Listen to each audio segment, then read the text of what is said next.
H-Town, what's up? You know what time it is. It's time for the best 120 minutes of your day. The Chop Shop, the nation's #1 urban sports talk show, and also your midday sports happy hour. Yours truly, Robert Hatter, alongside Jim Hicks, sometimes Chris Walker, coming to you live from Houston, Texas. But we are broadcast all over the world via Facebook Live and YouTube Live. And it is Monday morning, Juneteenth. Happy Father's Day to all of my fathers. I didn't get a chance to tell you guys that on Thursday, man, and I apologize.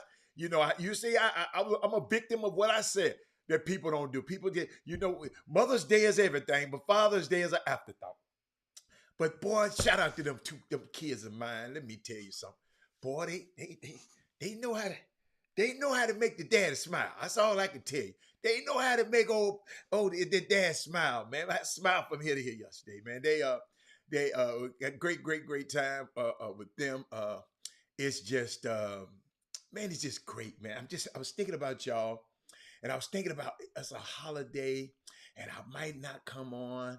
I said, you know what, man, I want to be with my people on Juneteenth. I want to be with y'all. I want to share with y'all. I know some stuff that happened over the weekend. Y'all can come share with us. I mean, it ain't going to take but 2 hours out of our day.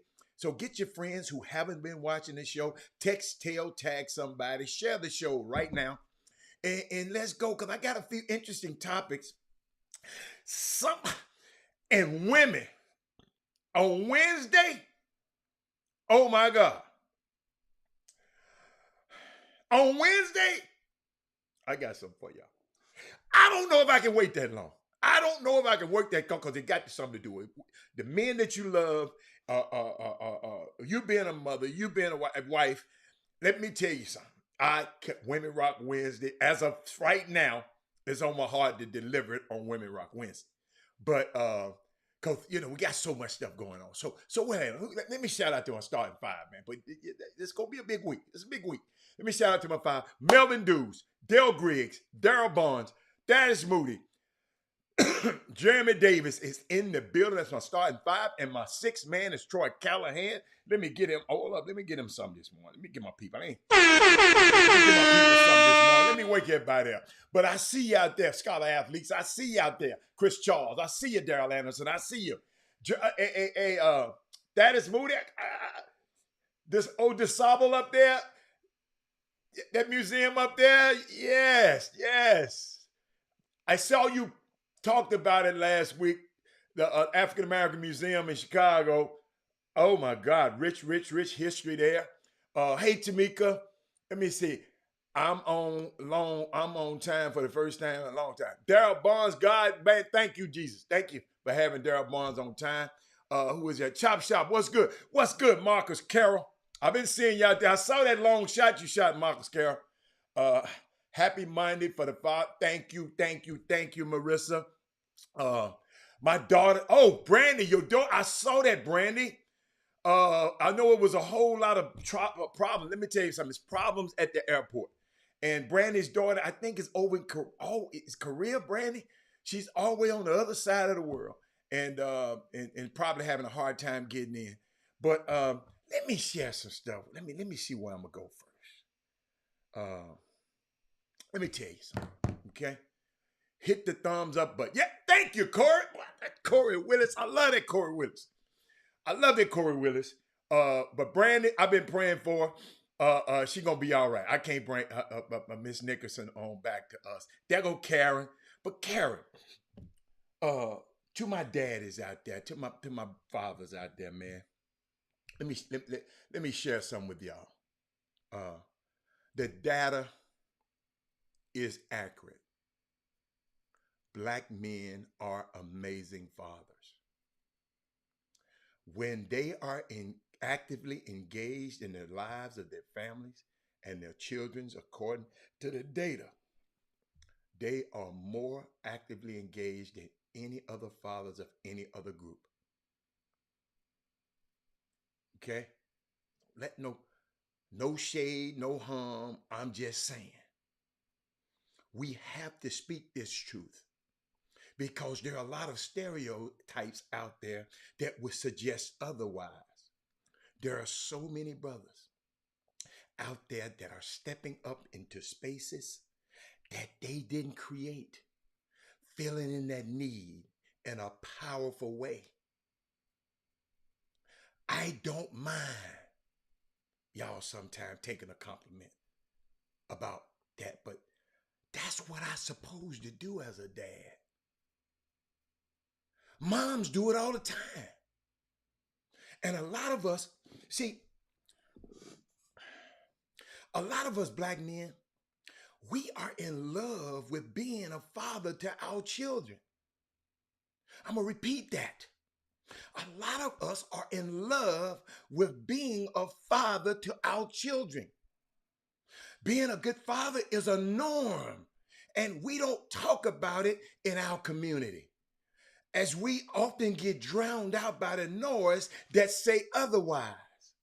So fathers out there, black fathers out there, we love you, we value you, we appreciate you, and I hope this weekend you were made to feel so much joy and so much appreciation and so much care for the work that you do and how you contribute to your families. For those of you who don't fit that definition yet, you can.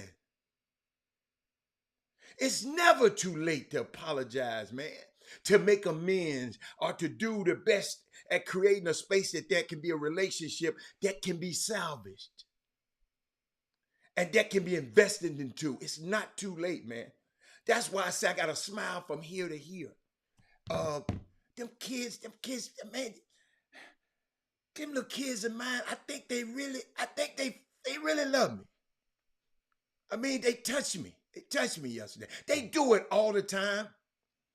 But to you guys out there, man, Kenley Singleton, I see you. D. White, I see you.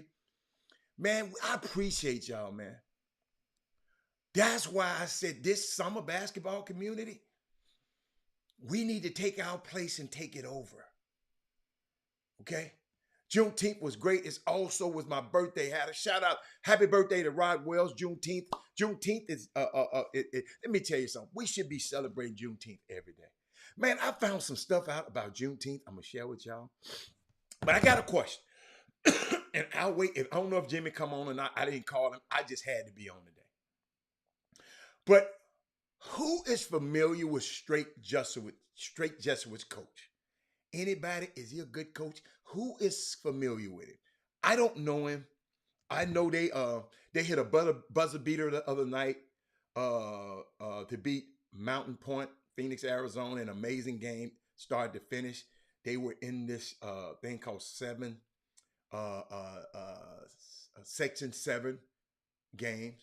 Gary Carter, is he a good coach? What kind of coach? I've seen him coach a couple of times. I wasn't paying him no attention. See, y'all, you know, I've learned this thing a long time ago. I think that coaches get too much credit and too much blame.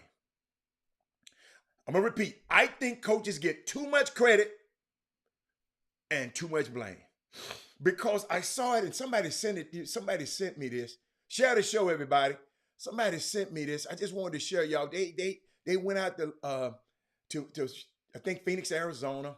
Chad Grove. That's right. Chad Grove sent me that. Hold up. He told me that. Hold up. Chad Grove said, I watched both Houston teams at the Section 7. They did well and they played in front of 300 coaches. I didn't even know nothing about it. I don't know nothing about Section 7. I should ask some questions, but that's, that's y'all job. Y'all the high school basketball gurus. But Garrett Carter is the only one that knows him. He's a good guy. Okay. Let me give you a little bit from Straight Wind out there at the Section 7. Let me give you, I got shot.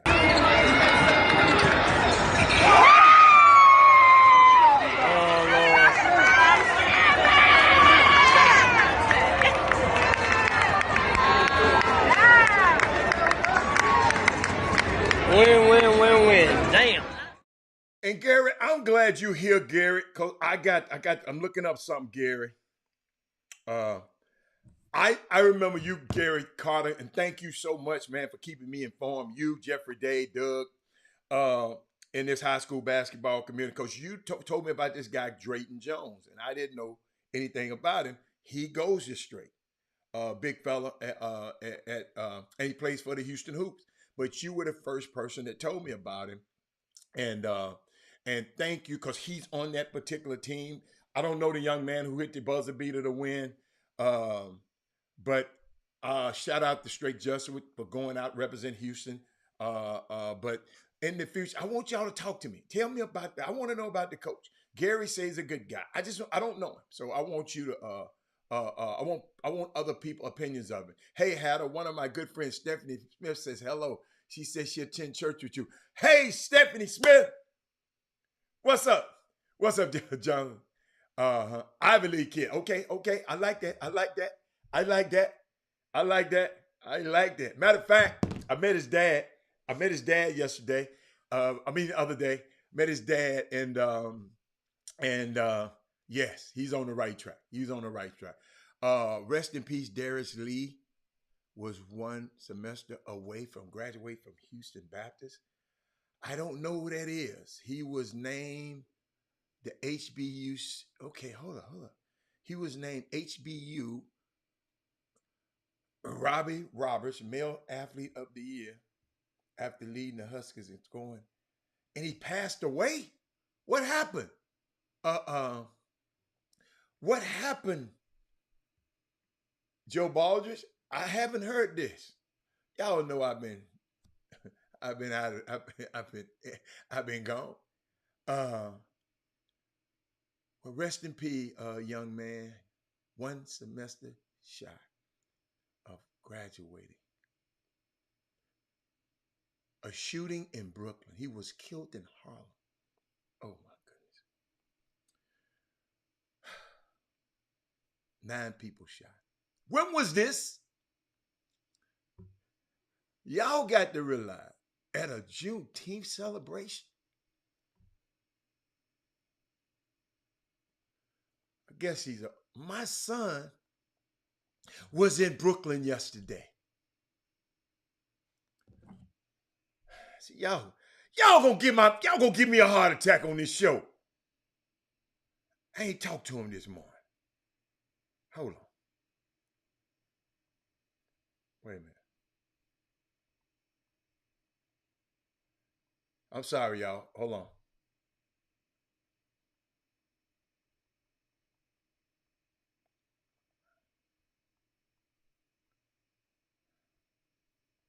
Y'all just got to hold on 1 second. This. Okay. I believe he was killed this weekend doing, okay. Wow.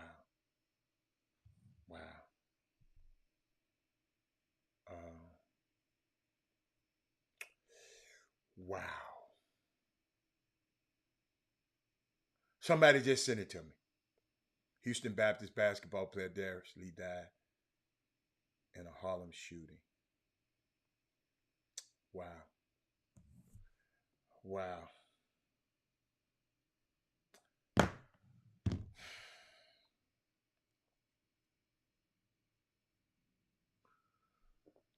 Y'all remember that thing? See, do me a favor, please. Share the show. And I want everybody to be here for Wednesday. Because I want to share something. I want to share something, y'all. I'm going to share something with y'all. But this stuff going to make me share today. Everything that I'm going to talk about Wednesday.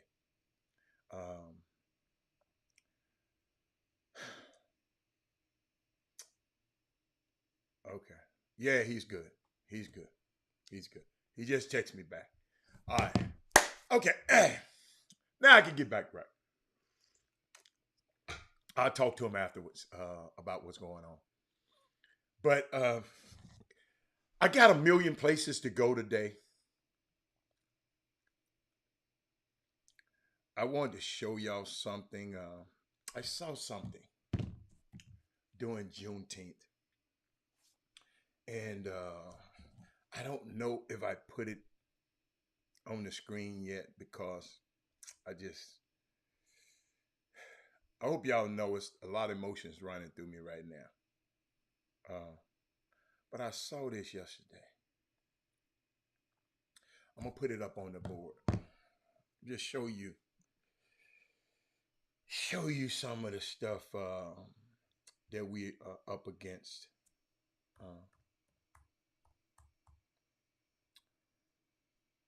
And on Juneteenth yesterday, let me show you something. And I got to share this because I just want my people that can't never say Robert didn't show them nothing.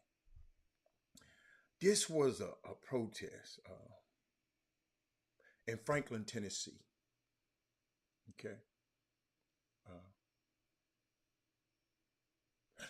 They wouldn't wear masks to protect people during COVID, but they're wearing masks now to protect their own identities because they are protesting the celebration of slavery at the end of slavery. Listen to what I'm saying. Those people right there are protesting the celebration of the ending of slavery.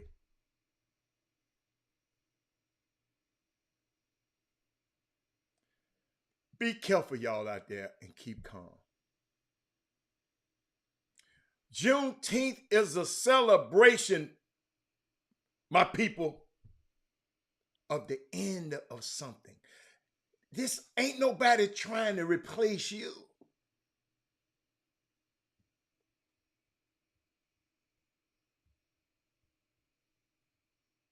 All of them got shirts, y'all. They got shirts made up alike. Somebody had to go and print them shirts. I got to show y'all this stuff, man. When we be out here arguing and bickering with each other, I got to show y'all it's another side if you just. Do y'all ever fight? Hold up. Do y'all ever fight these folks?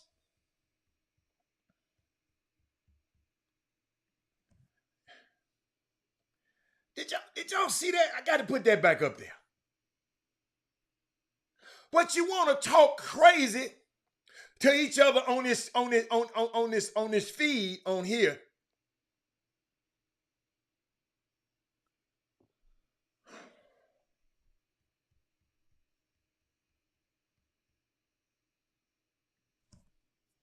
They ain't got shirts made. I'm gonna keep going. They all got together and decided to purchase a skull mask, white t-shirt, and wear it to an event. It's so weird of a picture. It's so weird. What's up, Jay Jackson?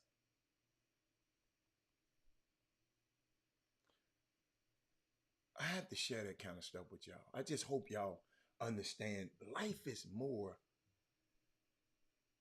And I sure want to talk about Stephen Curry and what they did over the weekend. I'm gonna talk about that. But it's Juneteenth today, right? Can we have a discussion?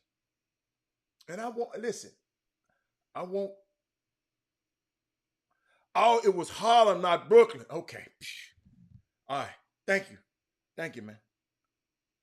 My son was in Brooklyn. Somebody sent me some. Yeah, he was in Brooklyn. Shit, man. He's still a young man. Let me see. Yeah, it was Harlem. Thank you, baby. Thank you. Harlem, Harlem, Harlem. But I want to share some with y'all, and then I'm gonna get to all the good stuff. Just bear with me for a minute. I think I want to have a discussion after. We celebrated Juneteenth yesterday. I saw some things yesterday during Juneteenth, and I admit that I didn't grow up. Y'all remember I admitted that I didn't grow up with it. This Juneteenth thing, none of us could imagine that a holiday with an unbroken stream of 154 years since it started in 1866. And y'all want to help. What's up, Toronto? Bob is in Toronto. Boy, that's a great city right there. Oh my God, Bob. Oh my goodness. Great city. Great city. Call me off air. Which is now in some black communities, particularly in the Southwest, particularly in Texas. I'm talking about Juneteenth. This is, it's known beyond places other than Texas, but most black people may have heard of the name. See, y'all take it for granted because y'all live here, but didn't know a lot about it. When it came up a year ago. When it, you know what I'm saying? Really 3 weeks to every human being on the planet was celebrating Juneteenth because of certain things that happened. Thank you for everybody now giving days off.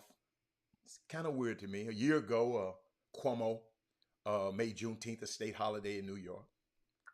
And then Senator Kamala Harris proposed a legislation, as did Sheila Jackson Lee, to make it a federal holiday. This may sound unpopular, so let me preface it. Okay, I don't think this last year. I'm talking about last year. I didn't think this should be a federal holiday, and if it is, I think last year. This is how I thought last year. Now, I'm gonna tell you how. That's why I'm saying I'm prefacing this. I think white people got to go to work on this day because this holiday is so specific. It's not like celebrating King, the President's Day, or pay homage to the figures, take holiday to commemorate them. Veterans Day, we honor people who put their lives on the line, and Memorial Day. It's not like those days. This is about freedom. And to me, freedom is personal. Okay? And freedom happen in different times and in different places to celebrate freedom. I just don't kind of want them to celebrate. I mean, to commercialize it. They're having Juneteenth sales, and you know what's coming down the pack. Juneteenth ice cream, Juneteenth paper plates. The parades, what they gonna look like in the future. It's so personalized to people who celebrate it. That's why I respect the people in Houston. I didn't know nothing about it, but I live in Houston, so I respected the people. I wanted to learn more about it. And again, I didn't grow up celebrating it. Okay? I almost feel like I'm co-opting something. We celebrate freedom for all people. You know what I'm saying? Just like I think about Christmas and Mother's Day, that should be a everyday thing for us, Juneteenth, as black people. And if we're not going to do something tangible, and if they not going to do something tangible, don't just throw me no holiday, Key Fob. Don't give me a holiday. Give me something tangible. Give me something that I can build my community with. Allow me to get more business loans so Key Fob can further his business, and Brandon Nichols can further her business. Don't redline me where I live so my house won't be as valuable. Give me something tangible. Don't give me no damn holiday. Throwing a holiday, I think gives folks a chance to just check off that box and move on. We gave you Juneteenth. Leave us alone. No. Let me tell y'all something. Thinking about this.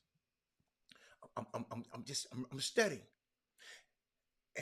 And this for you teachers out there. That's why I always shout out to the teachers. Y'all notice how I have this affinity for teachers? Because if you're not a teacher, you don't have an ear for the sense of the rhythms of learning. When we talk about on this show, things we talk about on this show, it's spontaneous, right? We just have conversations where we tie into history and to lessons, to learn these lessons. That's all I'm doing. Right? Check this out. That McKinley Singular, he's from Memphis. We didn't celebrate Juneteenth. Check this out, y'all. And y'all hear me on this one now.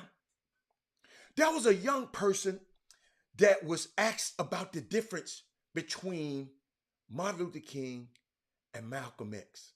I forgot the book I read it in, y'all. But she said, check this out. Martin Luther King belongs to everybody. Malcolm X belongs to us.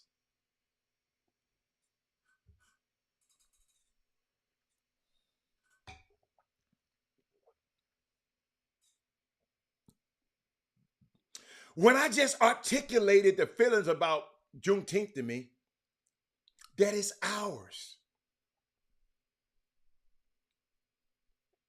The girl said Martin Luther King belongs to everybody and Malcolm X belongs to us. Now, read a book the other day. Now Malcolm is beginning to belong to everybody. The late Manny Marable, look him up. His book won a lot of book prizes on Malcolm X. Manny Marable, right? And all the people who knew Malcolm and who knew Manny said, this is not who Malcolm was.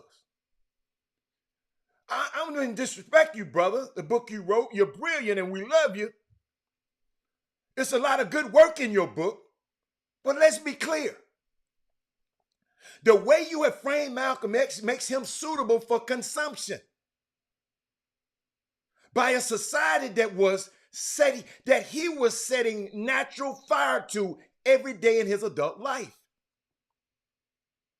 And you can read this book by Manny Marable called Malcolm X, A Life of Reinvention, and come away with a complete different idea. A lot of people would misrepresent Malcolm and quote that book, Akisa Stewart.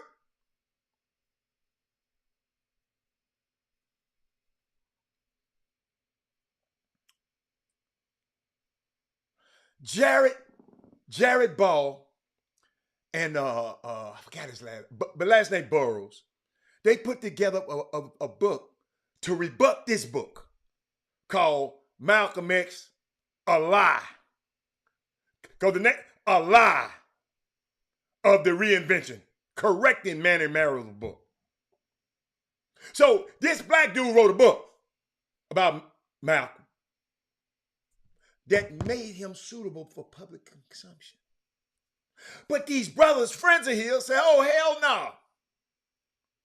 They went chapter from chapter, y'all, verse for verse, and said, Malcolm, no, Malcolm belongs to us.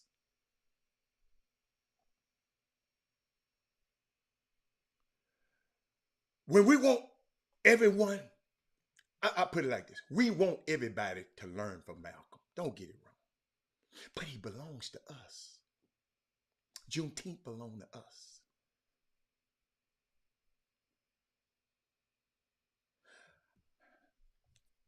All these Juneteenth celebrations this weekend, right?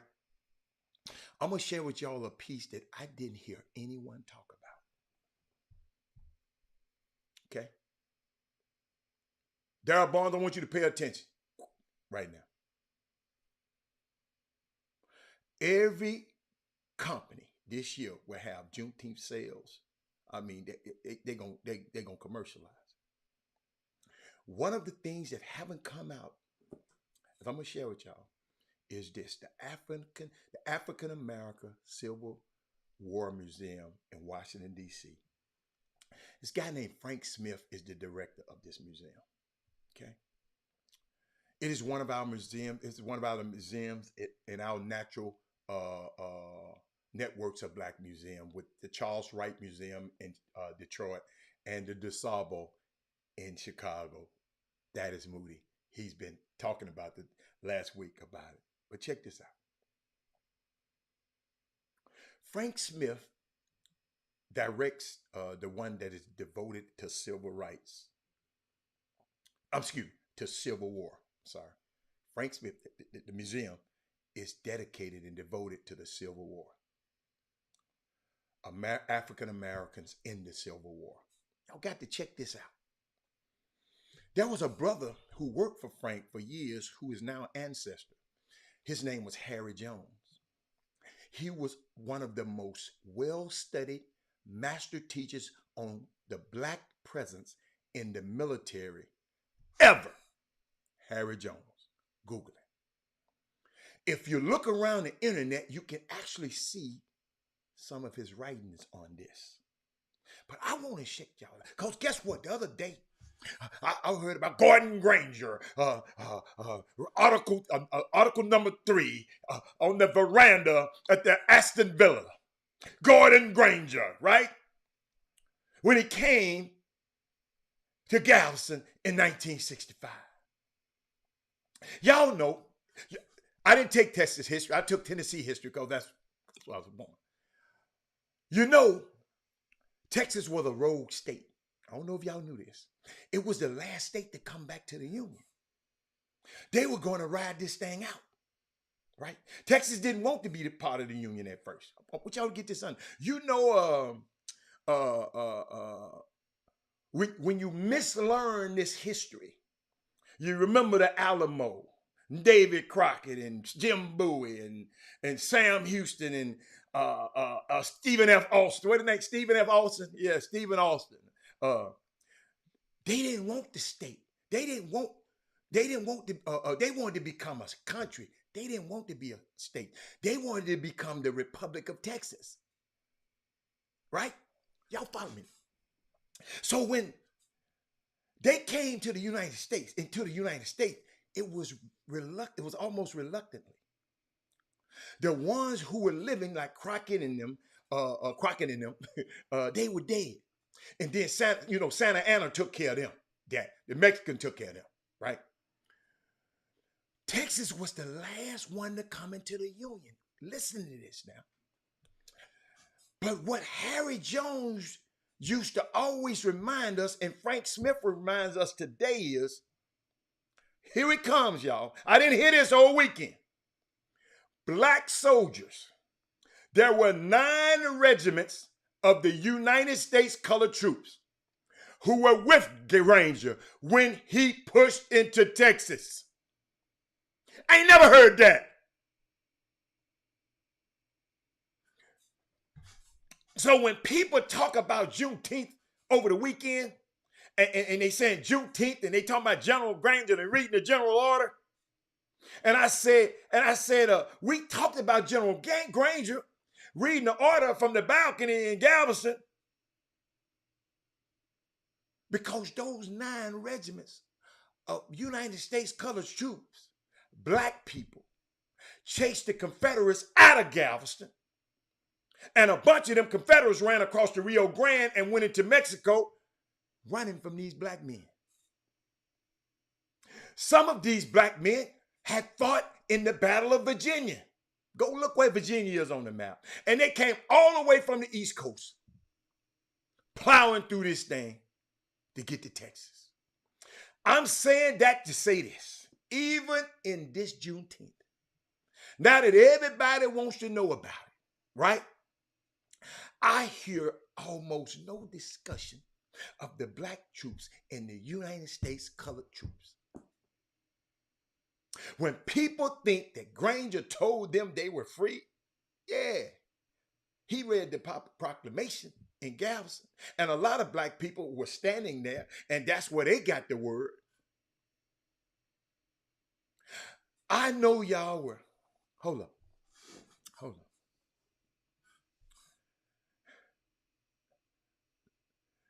Some of them people didn't go to Galveston.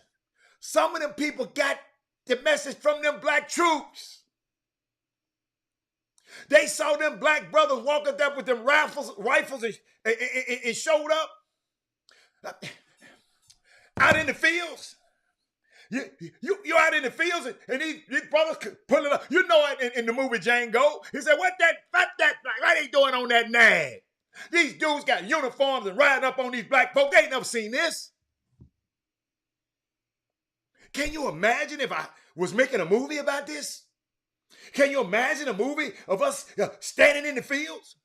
Because we had heard rumors that something was coming, and we looked up and a bunch of black men on horses and in uniform, and one of them said, hey, y'all free.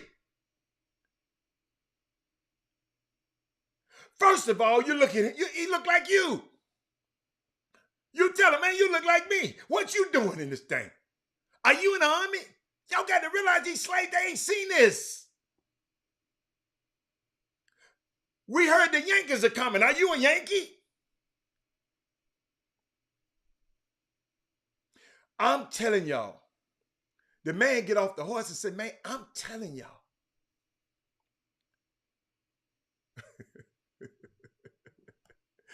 I'm telling y'all. The paper was signed 2 years ago. These the soldiers telling the people. It wasn't Granger on the balcony that freed these people. It was the brothers. It was the troops. Listen to me, y'all. That's a special moment that we want the world to know. But that's our moment. Juneteenth, yes, white people can come. It's white people in Texas that have celebrated Juneteenth for years. Because they were born down here. But it's our holiday. It's our ritual. We drank the red soda. We celebrated. We did the Juneteenth flag. We had the Juneteenth parade. We had Miss Juneteenth in the parade. We gave speeches. I never forget in this book I was telling y'all about the other day, the Juneteenth at Comanche Crossing. The young lady who said the white man was at the first Juneteenth, and that was the last time a white man, a white person ever spoke at the Juneteenth for 100 years. You can come and you can stand over here and watch, but it's our holiday. And what I've been saying, let's give them a holiday so they can move on. Somebody told me they got an email from a dealership talking about a Juneteenth sale. Free yourself of interest rates.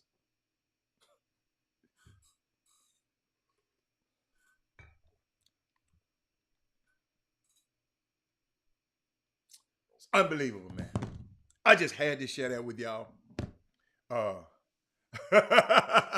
just had to share that with y'all because that's something, some of y'all just know. Oh, I'm not talking to y'all.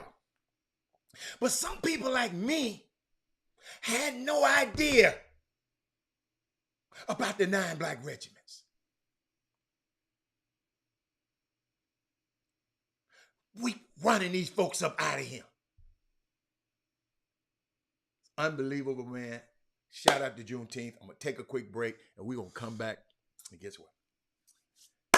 Let's talk about these champions. I saw some over the weekend, man. Some of y'all is really getting to me. Let me see that. Let me see. Hold up. Chop Shop, we'll be back.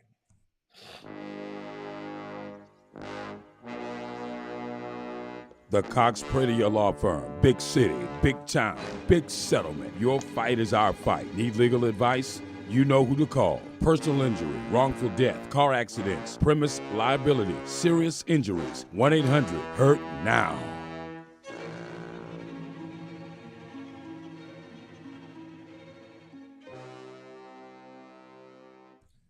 Welcome back. I ain't gonna be long. I just took a quick breather.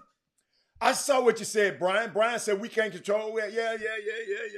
Yeah, we can't control how others respond, but we can use Juneteenth to build, educate. Yes, we can. Yes. Yeah. Ain't nobody worried about nobody else. I ain't really talking about nobody else. I just want people to know their history. Because Mr. Brian Simmons, if you know your history, if you don't know your history, you'll be prone to repeat it. I just don't want us to be able to repeat it. But I love it. Let me see. That's right. They passed the word. Yes.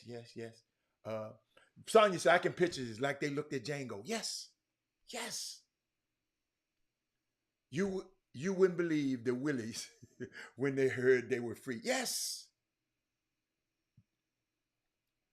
Golden State.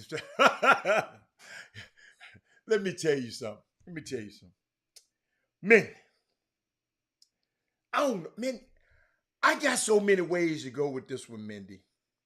I don't want to go there. I should have go here. But can I talk about this dude, man? Stephen Curry. Can I talk about it? You know, I'm trying to find. I had some real. I was just thinking about it. You know, Golden State Warriors, the champions again. But a high school coach. I'm gonna show y'all these messages I be getting from these guys. It's a high school coach. I ain't gonna call his name because I don't want to damage your little reputation. But hold up, I want to share with y'all what is behind was saying about Steph Curry. He sent me so much stuff. Hold on. He was hating. Hold on. He talked about the boy so bad. Hold on. He went through so many things. I'm just trying to see where he was. He always talking. Okay? Let me go where he started. Had him. Oh. No. What he did? He came, I think Draymond or somebody, Eagle Dogger came on and talked about how good Stephen Curry is. Okay? He said, man, I can't breathe. This man sucking up to him, trying to get what he said, trying to get another job, sucking up to him. Wait a minute. Sucking up to him and all that. I said, hold up, player. I said, hold up. And I got on him. Hold on, man. And you know, he's going back and forth, and I did not realize these people have this hatred. Y'all remember on the show the other day? I'm trying to find it. Y'all remember on the show the other day? I asked, what are y'all problems with him? So today, Donald Hall, you like him. Somebody just tell me. I just want to hear, what are your problems with this man? Oh, okay, here you go. Oh, here we go. Oh, hold on. Here you go. It was so much, y'all. Damn, that was a long. I'm finna give it to y'all. I ain't gonna tell you his name. But it was a hell of a conversation. Okay. Hold on. Here you go. Here you go. Here you go. I found it. Y'all watch me. Y'all watch this. Y'all follow me. He tweeted, man, these N-words that play with Steph must be trying to get a new contract. Iggy said he's the best point guard of all time. Man, get the, GTFOH.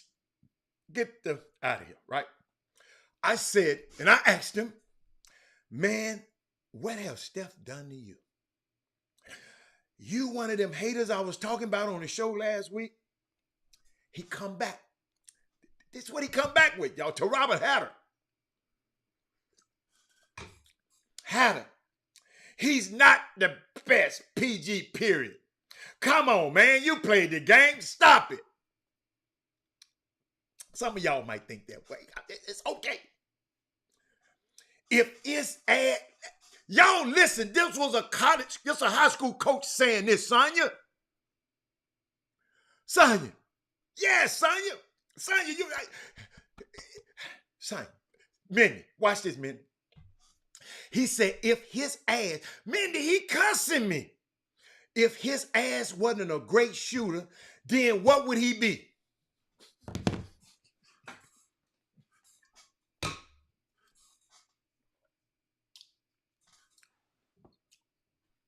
Let me get some water, y'all. I'm sorry. I'm going to wait on y'all to come after. Somebody got to help me. If he said, if his ass wasn't a good shooter, what would he be?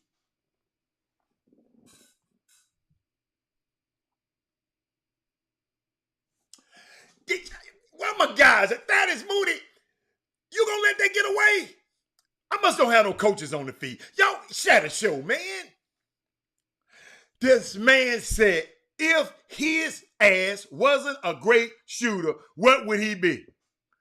Thank you, Brandy.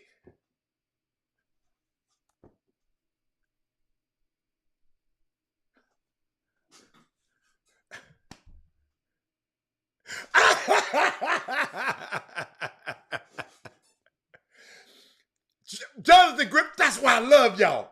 Look what y'all, let me put on the screen what y'all been saying. I'm finna put everybody's stuff on there. Y'all, this a high school coach is telling me this.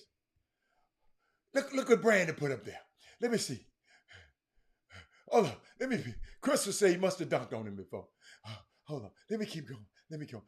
Jonathan said, if Akeem was 5'6", what would he be? That's exactly, Jonathan. I said, if my auntie had a scrotum, she'd be my uncle. Melvin Dudes.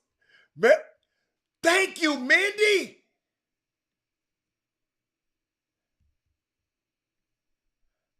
Unbelievable. This dude should be coaching. I love y'all. If a fifth, well, I'm not going to tell you, but I ain't telling you. You know I don't do that, man. I can't tell you, man. I want to so damn bad. When has it become a bad thing to be great shooter? Oh, my God. Thank you. Brandy. So Brandy is more. Brandy. You know what I said? If he couldn't shoot, I can't believe you said that. Get what he tell me. Get what he come back, y'all. I can't, this man's livelihood in state. I'm not doing that, Sonya, I DM you. Hold up. He came back and said, Hatter, the game has changed. So now he's the greatest PG? And that's when I went. I said, if LeBron was 6'3", or Kobe was 6'2", would they be that good?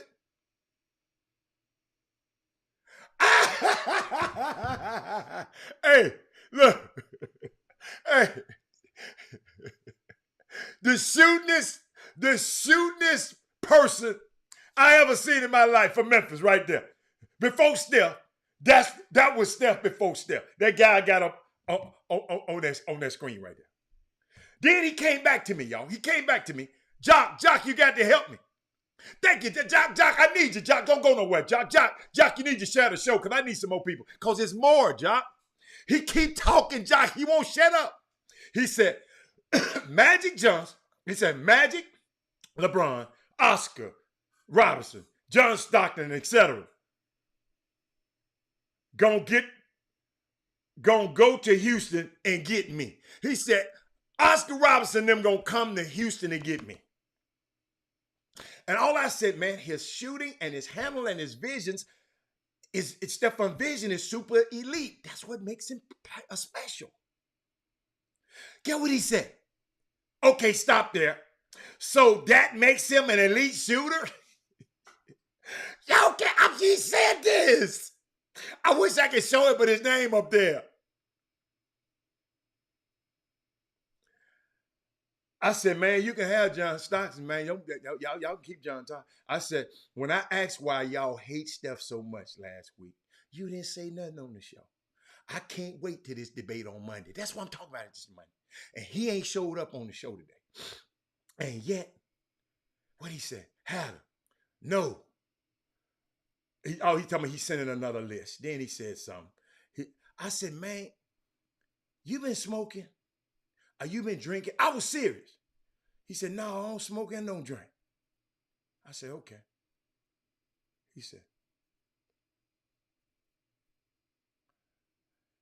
He said, he's not my favorite person, but I don't know what he's talking about. I don't understand. I said, so why do you have a problem with a man that's had all these accomplishments? Tell me what he needs to do for you to shut your mouth. Hatter, if you had all that, listen to this, y'all. Jonathan, Cynthia, Mindy, I bet you Mindy comment on this one and Sonya. Watch this. Hatter, if you had all that damn space, no help defense, no shot blockers coming on, this game that's played so entertaining. Add hand check and play with the post like we did. We talk about how we did.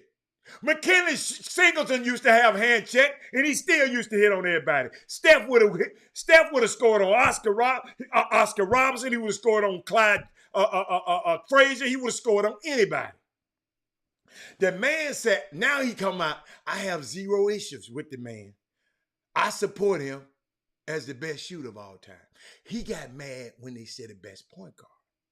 That's when he got mad, y'all, in his defense. Hold on.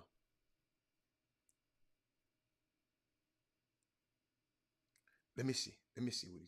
Oh, somebody. So he said I drunk the Kool-Aid.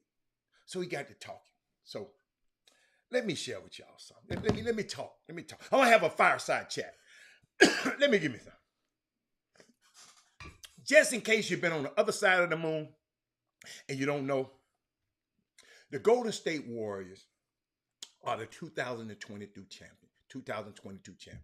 Steph Curry is the finals MVP for the first time. Okay. That was a funny game the other night. I thought the Warriors, me personally, I thought the Warriors would come out and thump the Celtics early. And then, and I wanted to see would the Celtics respond or would they with under pressure. But they didn't. The Celtics came out, had a 14-2 run in the first quarter. Mindy, what do you think about when they had that 14-2 run?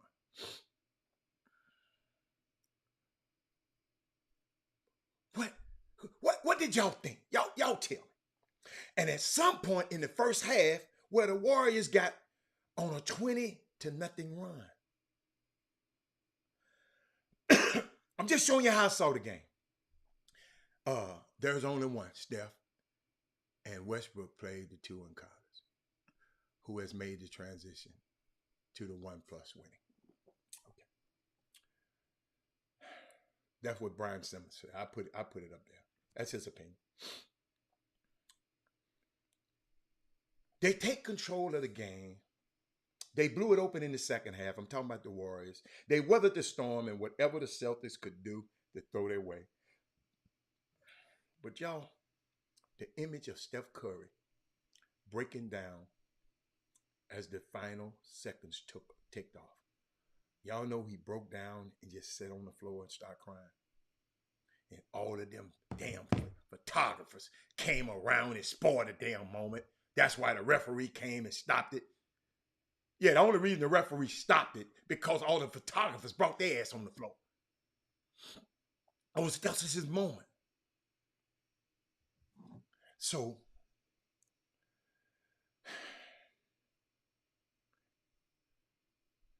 they win their 4th title as a group. They won their 4th title in 8 years. 4 titles and 6 trips to the finals.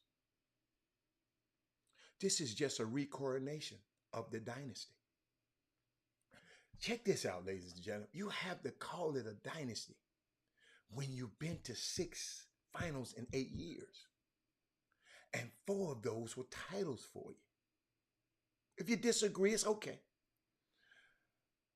The ones that you did lose, the collapse against the Cavs, the injuries against the Raptors.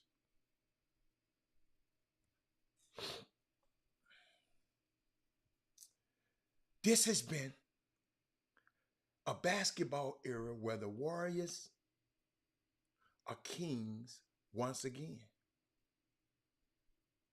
For those 2 that they lost, you can make a strong case, especially one with the Raptors, that it might have been a different story if Durant and Klay Thompson didn't get hurt. These 2 dudes I just mentioned were at the top of their game. Look like to me the 2 most talented players in this series. Check this out. Was Tatum and Brown. The 3rd most talented player is Andrew Wiggins. But the best player, did y'all hear what I said? Because some people don't listen. I said to me, the 2 most talented players in the series were Tatum and Brown. And the 3rd most talented was Andrew Wiggins. But the best player, there's a difference between the best player, was Stephen Curry. The team with the most talent, I thought, was the Celtics. But the best team, coaches, not the most talented, was Golden State Warriors. I'm just taking you behind how Robert looks at a game. That was the difference when I watched these 2 teams. Listen to me. Look, it was some ugly basketball. The finals are going to be ugly basketball, my friends. Do you know why? Bad shooting percentage, right? Because everybody know each other. You're playing each other each and every other day. Sean Davis. But the Golden State Warriors' maturity was so that when they watched their offense, they didn't shoot well. When you watch their offense, they didn't shoot well every night. Heck, Steph Curry, the game before, didn't make a 3. But they kept turning their offense. Kept running their offense. They kept setting screens. They kept moving. They kept getting out in transition. Coaches, I hope y'all listening to me. They kept playing their style. Coaches and mamas, I want y'all to watch these games a little. They kept playing. Watch your little Johnny this weekend. Watch as they playing their style. What the Celtics did, they played in a crowd. Watch your son if he play in a crowd trying to go between a double team and get the thing ripped and get dunked on. And the coach take his ass out the game. You know what? You should agree with the coach. Don't play in a crowd. Yeah, I'm teaching some basketball today, Matt. They stopped the ball. They stopped passing the ball, Boston did. They set no screens. And they would come down and one pass and they shoot. If you're Brad Stevens, listen to me. If I'm Brad Stevens, there are a few things that stood out like a sore thumb. Like a sore thumb. And it was your bench. And Tatum and Brown got to understand. You got to put some players around them that they trust. Because these guys don't trust these other guys. You can tell the way they play. When players hold on to the ball and try to split double teams and play in a crowd, it's either they don't understand it or they don't trust their teammates. Hold up.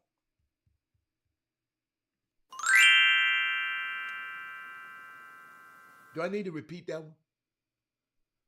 Melvin Dews, do I need to repeat that one? Because I want people to get this one. When players when your son hold on to the ball and or your daughter try to split double team and play into crowds, it's either she don't understand it or he don't understand it or they don't trust their teammates.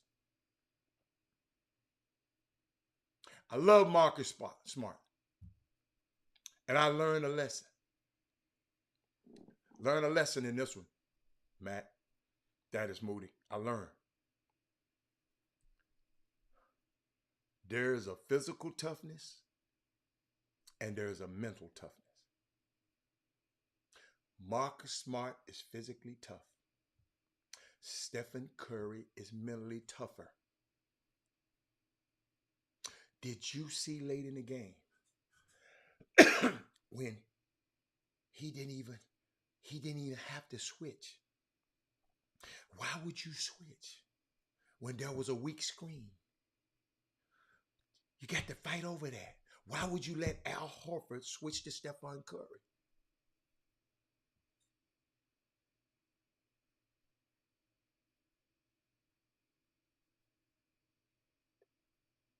When I know Stephen Curry is the primary scorer. I'm the defensive player of the year. I'm going on him. Man, it wasn't even no really pick. He just switched. Said, Al, go out there and get you some of that. They had point guards, man, and they still got their ass whooped. They had Kyrie, they had Lil Ugly, they had Melvin Dews, they had point guards, and they still got their ass whooped. They didn't have them point guards, but Boston had point guards. They still got beat. They had point guards last year. They had Dennis Schroeder. They had Kyrie Irving. So they had point guards. Why are you soft switching for no reason, Marcus Smart? I'm going to say it. Marcus Smart might be able to whoop everybody's behind physically on the Golden State Warriors, except Draymond. But mentally, he can't hold a candle to Steph, Clay, or Draymond. And I like Marcus Smart from Dallas. But you learn the deeper in the playoffs, you go into the playoffs. Did y'all hear this, man? Did y'all hear this? Did y'all hear this?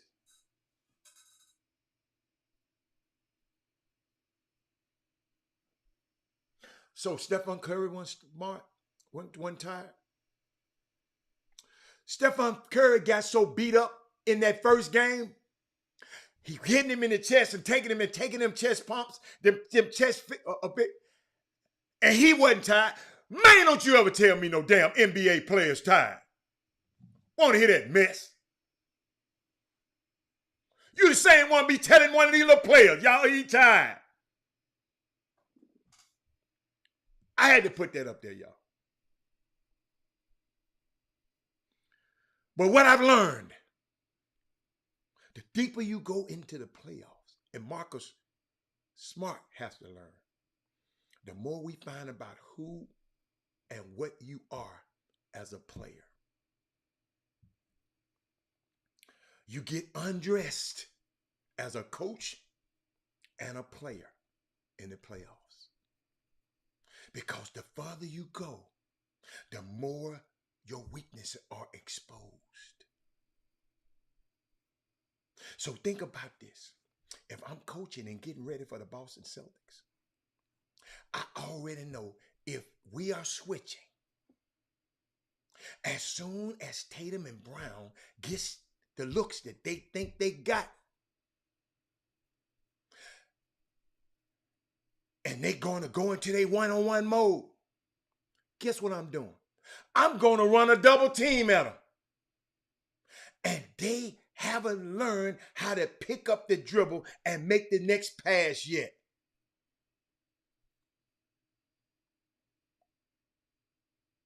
Did y'all hear what that? Y'all, this can apply to your kid being smarter. This called basketball IQ. These pros ain't picked up on it yet.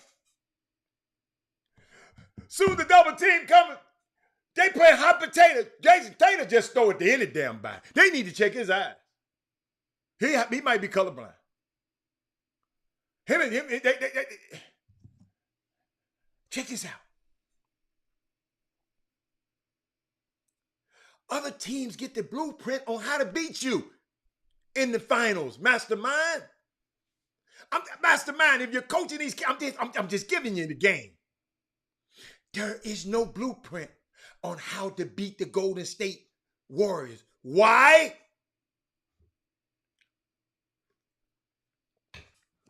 Hold on. Why? They keep passing and cutting and moving and screening and spacing. So there is no formula against that.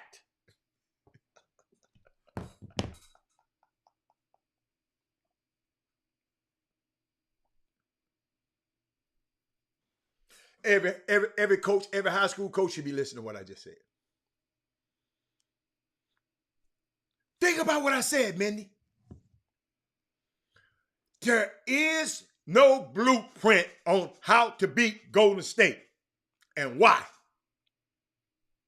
They keep passing, they keep cutting, they keep moving, they keep screening, they keep spacing. What's wrong with the defense? Sean Davis said a minute ago. They get tired of going through them screens.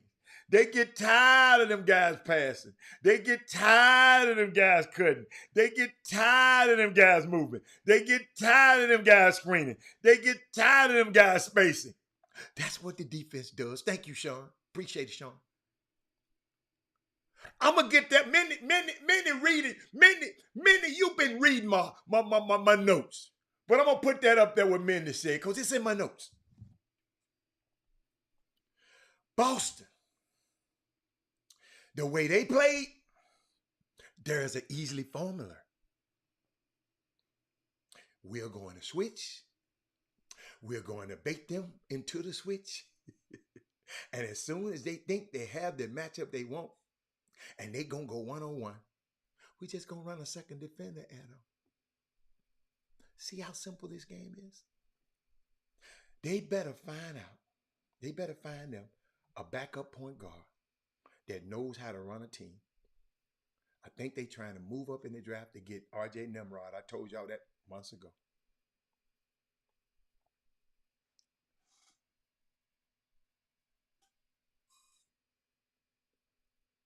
Boston and kids practice on making the hard shot, yeah.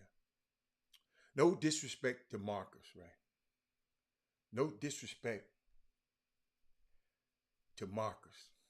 But every time he drove, the best thing he did when he drove was shoot. Because every time he passed, he got stole. He got to work on that. He got to learn to do that, man. He got to learn to do that. I was watching it. I'm telling you, the best thing about it is when he drove. I got something else for Boston.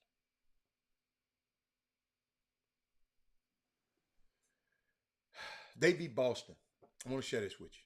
Funny that the two teams that Kyrie and Durant left. Wow, Trina. Why you go there, Trina?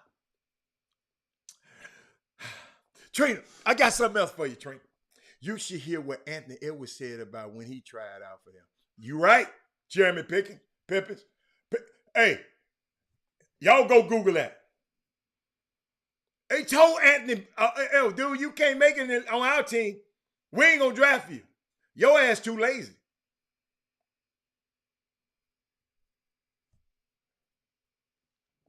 Warriors offense is suited for Steph, similar to the way he played at Denver. Brian, Stephen Curry can play in any damn offense. The offense is really geared for them other people to get them a shot. Steph can play for the Houston Rockets in ball. I don't agree with that one, Brian. I'm going to put it up on the screen. I don't agree with it. But let me tell you something. They beat Boston in the tough stats. Man, I don't know about watching the Big Three stuff. Y'all listen to me. What's his name? Mr. Katie. Don't do that, Mr. Katie. But check this out, y'all. Did y'all look at this?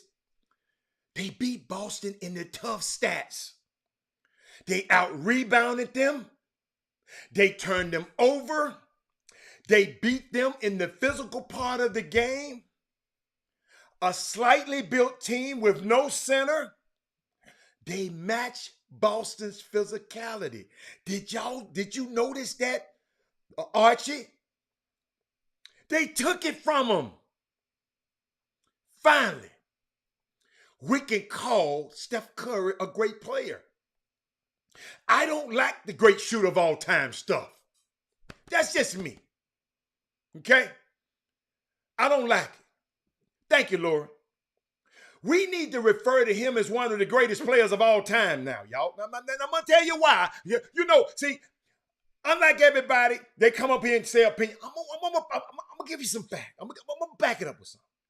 What I learned about Steph is that he got his ass physically beat up in this series. Dude, Marcus Smart hit him one time up in the midsection and Steph buckled like I thought Steph was done. Lori, did you remember seeing that? He got beat up physically, man. Al Horford, big 400 pounds ass, fell on his leg.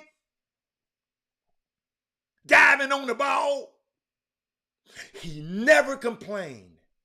He never said a word. He never took a cheap shot. He just kept cutting, moving, and then they tried to take an advantage of him on the offensive end, and he stood his ground.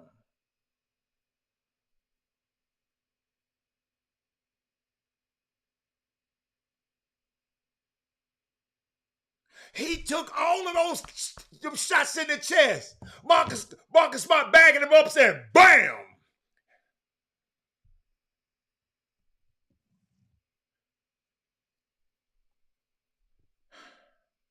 I'm watching this, y'all. Steph Curry to me, has earned the right to be in that conversation as one of the top 15 players, greatest players in the history of our game. And he's not done. I believe he's going to win another championship. Because those young guys sitting there watching, they have nowhere else to go but get good. The mantle has been passed. It went from Steph, Clay, and Draymond. Now Wiggs got that bug. Gary Payton got that bug. Kuminga got that bug. Poole got that bug. Moody got that bug. Now all Steve Kerr got to do sit back and coach. If you, Jonathan Kuminga, if you Moody and them guys, you are a rookie on a championship team. Let that resonate. I ain't gonna never say Boston got out coach. This is my narrative. Eric Bowen, you coming with all of that innuendo. I'm giving you facts right here. The coach ain't made no turnovers. So Just listen sometime. I know you be on Facebook with Dave and going back and forth with them ignorant ass hot takes. But I'm giving you facts right now, Eric. Just hold on a minute. Just hold on. Listen to the facts first. Ain't that what the attorney? The judge gonna tell you. Just listen to the fact. Hold on, Ed Russell. I ain't forgot Wiseman. Wiseman ain't done shit yet. Okay, Wiseman ain't done nothing yet. Ed Russell. I repeat, Wiseman ain't done yet. How in the hell am I gonna mention his name in that crew? I got another crew I'm gonna mention him in. Just hold on. If y'all let me finish, if Eric Bowen's putting up them crazy stuff, but let me finish. I told y'all to let that resonate, right? You in the G League last year, now you got a championship. Gary Payton. Poole. You're in the G League last year, Eric, and now you got a championship. And it's funny at this point. It's funny. It's funny. Listen to me and listen to me careful. Listen to me.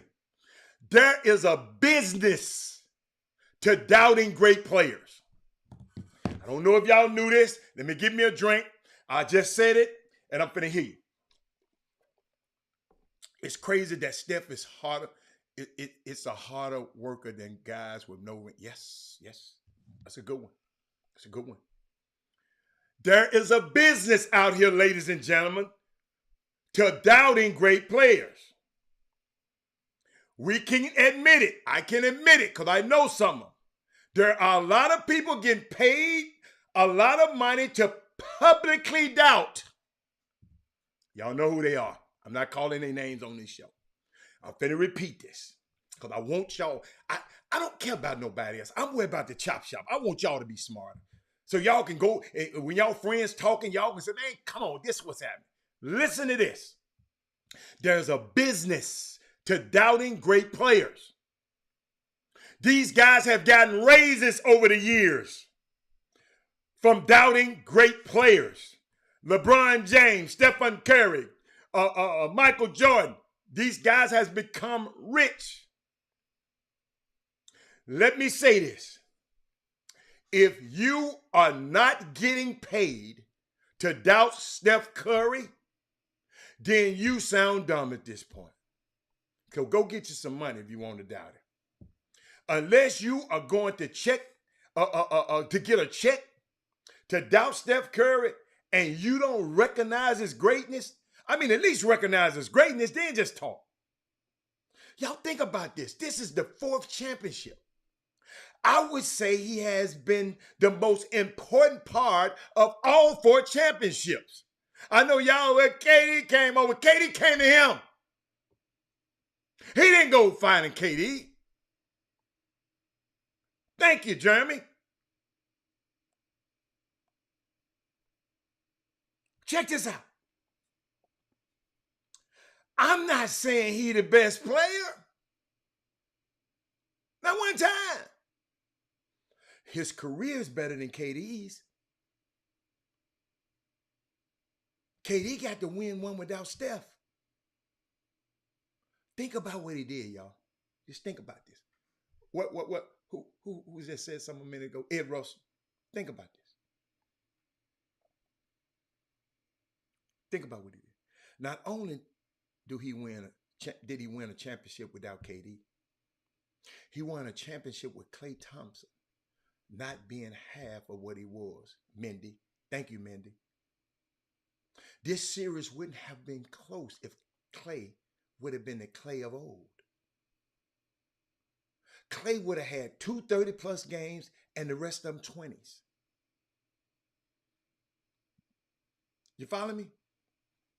Also, Draymond Green had one damn good game in the series. That was game 6. He had a Draymond Green game, 12 points, 12 rebounds, and I think about 8 or 9 assists. Before that, he had been empty, been non-existent.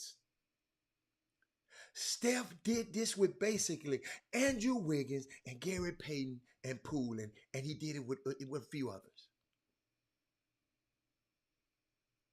He put the team on his back and he carried them.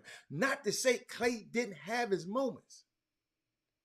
Looney and Wig were the next best players.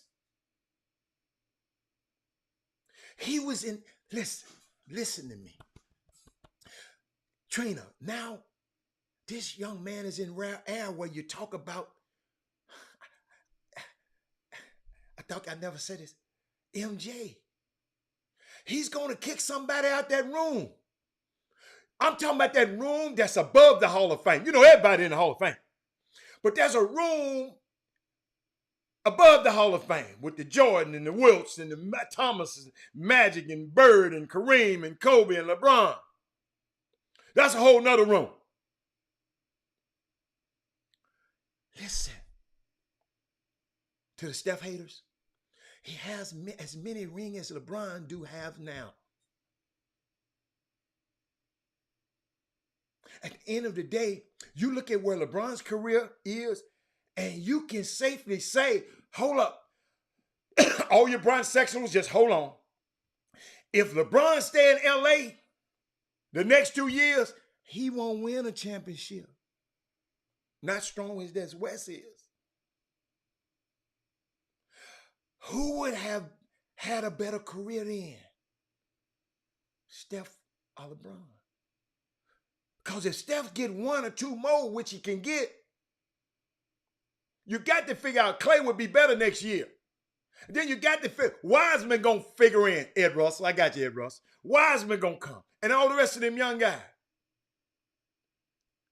They were who they thought they were. If you want to crown Kerry, didn't crown him. But Boston had him and let him off the hook. He took it from Boston. He took it from Boston. Boston didn't let them. I talked to the Boston coaches.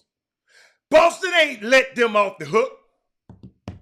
That dude number 30 in game 4 rattled these kids. Y'all got to realize number 30, I said 34. Number 30, some of these guys was in high school when number 30 was winning his first rings. And they got to come and play against him. Peyton Pritchard was in high school.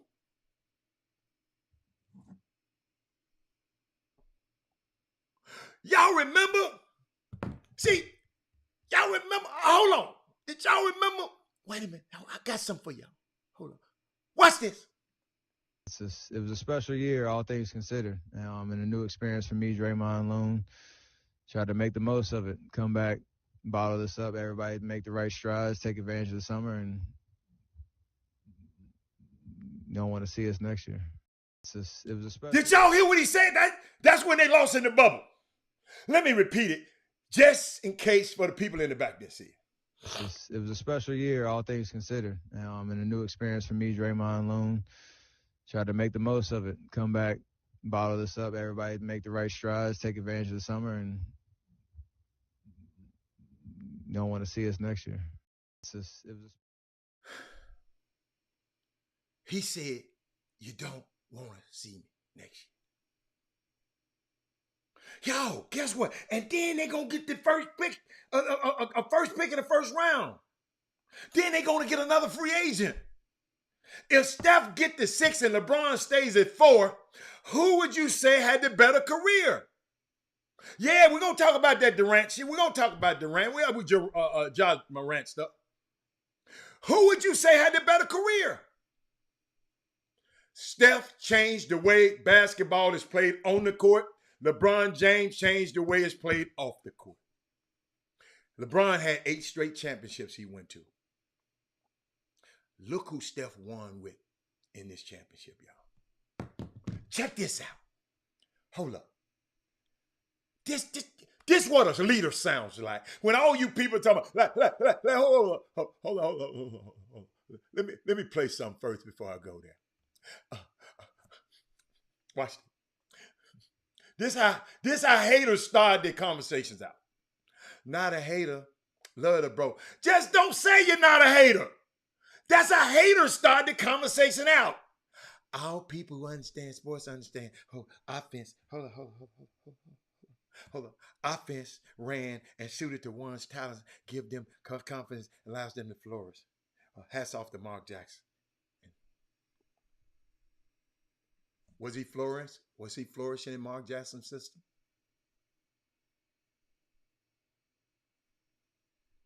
Was he?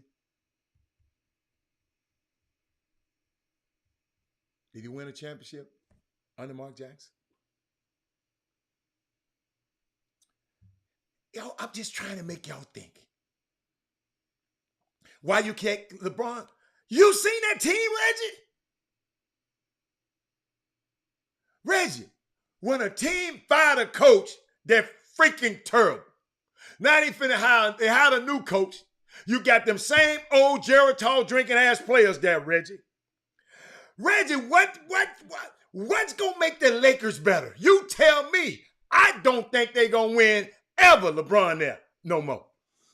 You tell me why you think they are. I'm telling you who they got. LeBron, AD, and Russell Westbrook. Who else? You can throw everybody else in the ocean. They got to play an 82-game season and go through the playoffs with the brittle ass AD, LeBron 100 years old, and Russell ain't no telling what he gonna do.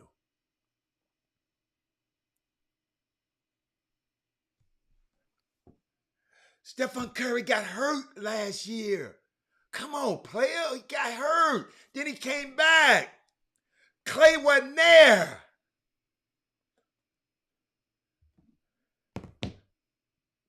He was hold up. Look what this guy said, y'all. Look. If Curry's so great and Green's so good, Golden State, how come they were terrible last year?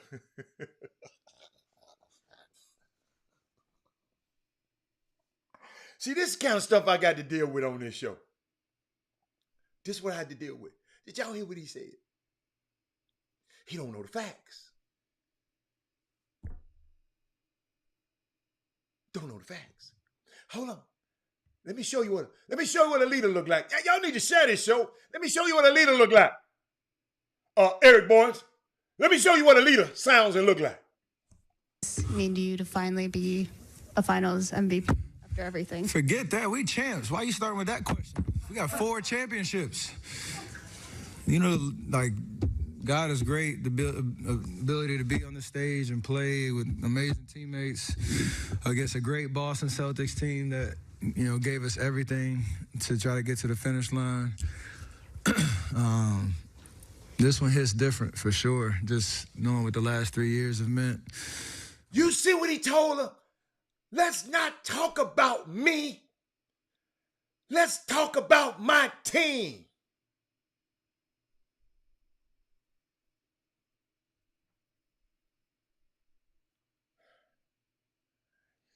Y'all, do y'all remember me on this show last year? Walter Yates, I know he gonna remember. When KD played with them, because everybody was talking about KD. They in the finals, Fred Clausewell. Let me show you how I measure greatness. Kevin Durant, supposed to be the number one and best player in the world, coming down the court on a fast break in the middle of the floor. Fred Clausewell.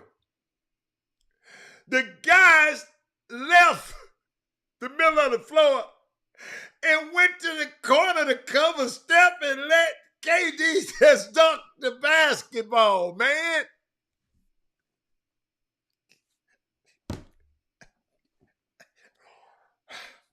I wish I had it last year.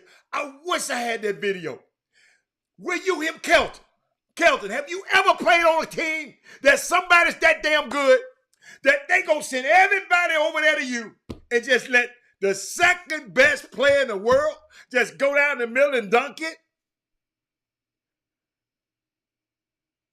They more scared of him than him? Somebody go Google that for me.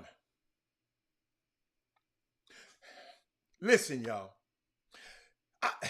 I know y'all ain't listening because I can see some of these damn tweets, these comments. You ain't listening to me. Have y'all ever seen that before?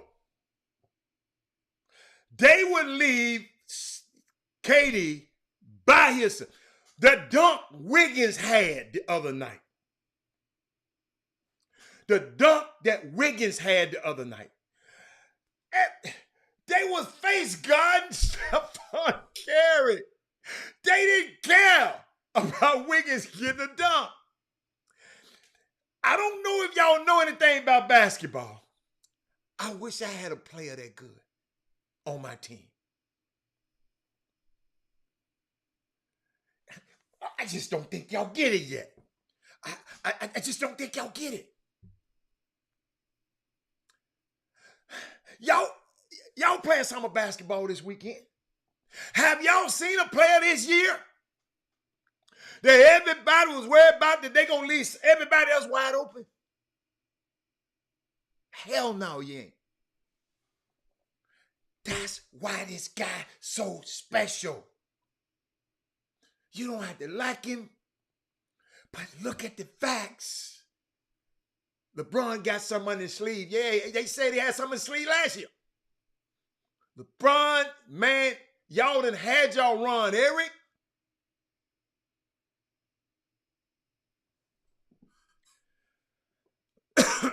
They will leave Kobe to swarm Shaq. Yes. Yes. Fred, I'm just sitting there. Fred, Fred, I'm telling you, man, it boggles my mind that this dude that good, man. Hold up. Hold up now. But his wife and mom off the chain. Check them out after the game.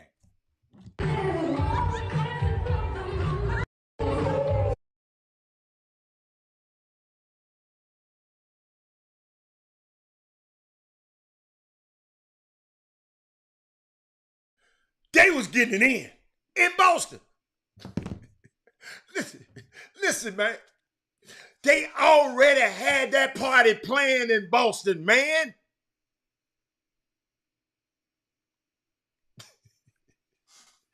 They had the bottles flowing. Yo, they already had that thing flowing. They didn't do that to Ray Allen. Oh, yeah. No, they didn't. No. Oh, I don't know what you're talking about. Hatter, when I was going, hold up. Wait a minute. Check this out. Now, this man here, he said, Hatter, when I was going for Golden State against the Walkers, they was hating then and they still don't understand what team leader is. And yes, absolutely. That's the first time I ever agreed with Mr. Cater. That's right. It's Cater like Chuck Data came on. But Walter Yates, you've been watching a lot of basketball this summer. How does a guy get that special? Walter Yates, Fred and Jock. Jock, you remember when he had the bad shooting game? Get what people said after that game. Jock, was you one of them? Man, Wiggins might get this MVP now. Jock, all right, man, did you see that? The man just had 43, averaging 34, and missed a couple of shots, and y'all was gonna write him off.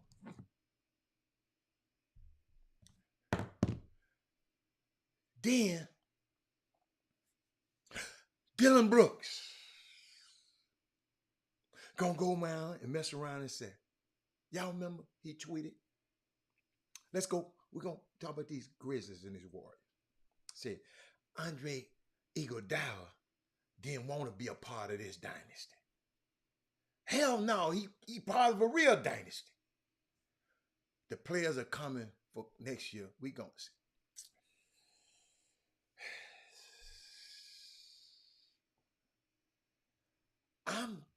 Listen. Y'all, I'm gonna frame that. The players are coming. They came from him this year. Damian Lillard told him. Damian Lillard came out and said, y'all, listen to this, y'all. Yeah, let's see what, it's kind of hard over there when you ain't got KD with you. It's kind of hard. Hey, you right, Fred. Hey, y'all hear this guy right here. He just won't, y'all, I'm just going to put him up there because he used to be a comedian, but, he just a businessman. and because his ass ain't funny. So that's why he had to put this kind of stuff up here. How are you giving him too much credit? No, I'm not. I'm just giving you facts. I'm giving you facts. Some people gonna hide the facts from you about this kid. I'm just giving you facts. The man can go hit 43 in a game, and the next game he have a bad shooting night, and y'all always say, well, Wiggins all to get it, the MVP now.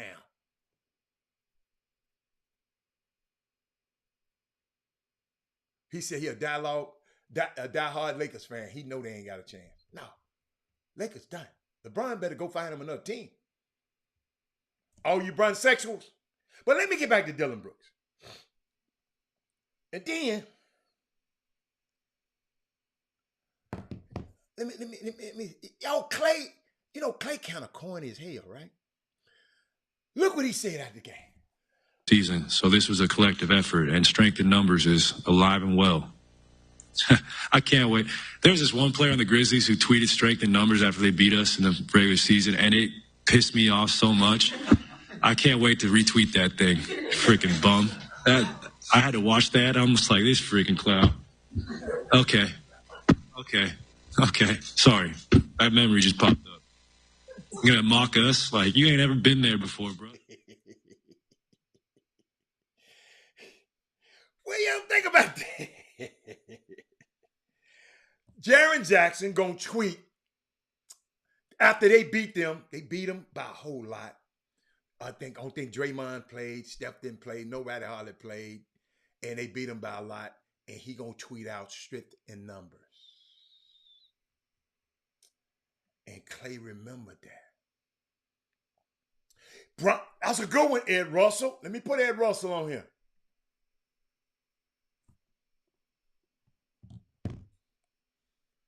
If Lamar Jackson and Kyler Murray were forced to play the tradition,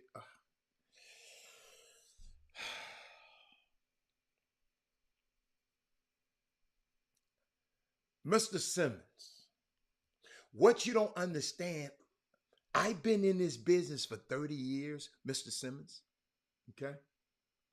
I've been in the sports business. I've been on this show for almost 7 years, Mr. Simmons. And all that getting understanding, you talking about be quick to listen and slow to respond. Let me put this crap you said up in. If Lamar Jackson and Kyler were forced to play traditional quarterback, do you think they would be successful? No. That idiotic thing will kill their careers. Having the ability to play to your strengths. And I will repeat, and you be quick to not comment and listen. Wardell Stephen Curry can play in any offense. He can go and play for the Sacramento Kings. He can go and play anywhere. So you be slow, quick to hear and slow, whatever you you said a minute ago. I know it's scripture, but it wasn't for this. It didn't apply to this. Because I know exactly what you just trying to make your point. Stephen Curry, Brian Simmons, can play in any. They don't have, in other words, Brian Simmons trying to say the reason Steph is so good because the Warriors devised an offense to make him great.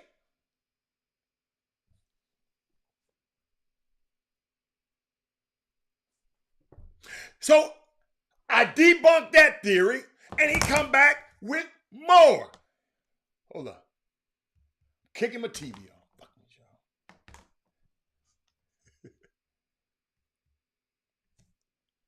What happened? Hold on. I think I'm still there. Hold on. I'm back. Brian Simmons, you messed the damn feed up, man. People just try. They use scripture to try to get their point across. Kyler Murray and Lamar, they had to devise a system for them. Well, somebody else said, he's always. What I love about Steph is after the bubble, he took a page out of Kobe's book and beefed up so he can take the contact. Fact. If Steph was on the Houston Rockets team right now, they'd be better. My thing is, you don't have to divide. And the draft coming up soon, too, on Wednesday. In fact, Curry can win with it. Thank you. With a team in the G League. Thank you, Walter. That's why I don't. Some of y'all, man, I just don't know. In y'all quest to be right, just look at the facts. When Curry played for Mark Jackson, he didn't come down the court and jack up threes. What was his stats back then?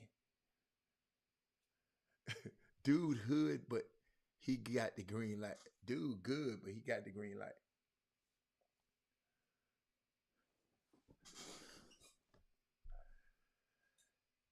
He said, dude good, but he got the green light. Let's go over some teams, y'all. I love this kind of stuff, man. See, y'all, he getting me off, but I love this kind of stuff. Let's go to the NBA. Let's go to the NBA. I'm just finna take a walk around the NBA. Okay, the NBA. I'm just this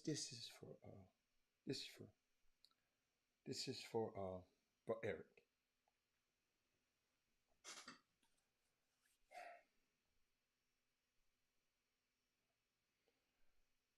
The Houston Rockets.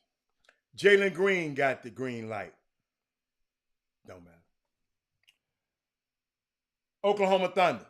Shai Gilgeous-Alexander got the green light. That don't work for him. Portland Trail Blazers. Check this out. Portland Trail Blazers. Let me explain it. Let me put this stuff back up there. You know, okay. I'm just taking him through the NBA. I'm just giving, because some people might not know. Portland Trail, Damian Lillard got the green light. Okay. Sacramento Kings. Fox got the green light. Los Angeles Lakers. LeBron got the green light. His ass didn't even make the let's not talk about that. San Antonio Spurs. Dejounte Murray got the green light. No, we talking about green lights.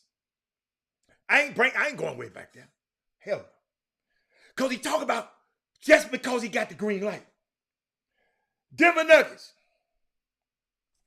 Everybody on that month got the green light. The Jazz. Donovan Mitchell got the green light, Eric. But they finna break that team up because they got their head tore off. Since you think that's why he good, he got the green light. That's all. Luka got the green light. He is home. Memphis Grizzlies, Ja Morant got the green light, wouldn't you say? His ass on vacation.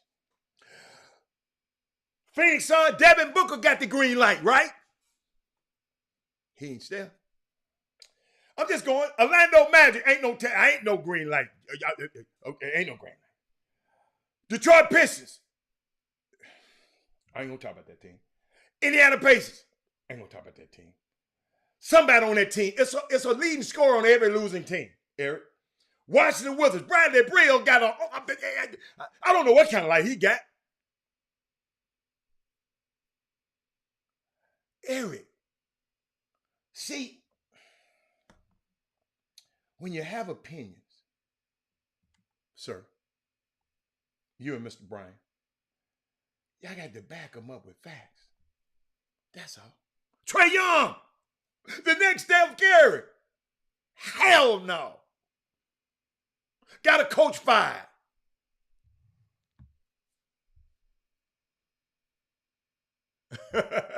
Hey, yeah. Hey, we got the green light on the golf course. Hey, with me and Fred, Kendall, me, Fred, Kendall. Yo, I know, man. I know. Then you got guys like Ja Morant. Clay called to do the bomb. Ja Morant came back and said,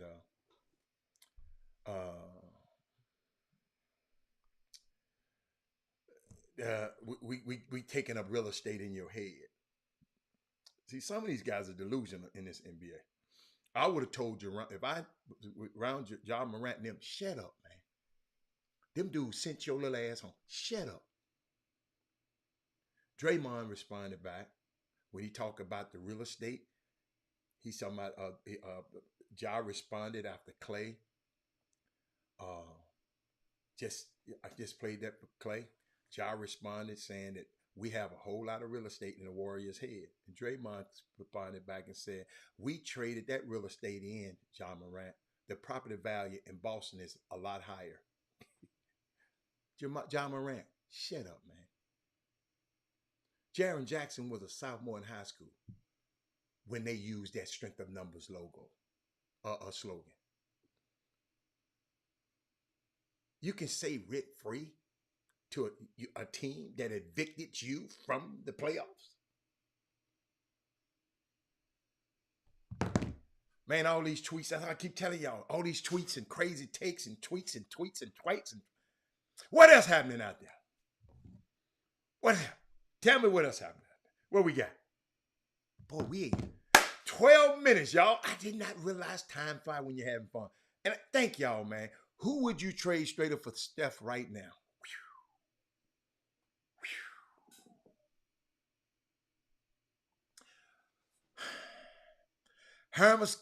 Melvin Dewes. I don't know. Damn, Melvin Dewes, that's a good one. That's a good one. Shout out to Black Fathers too, man. I talked about y'all earlier, so go back. All the Black Fathers, go back in the beginning of the show. Shout out to y'all. How would you hit him? How you hit him yesterday? Not that good. Yes, I did. I hit him pretty good yesterday.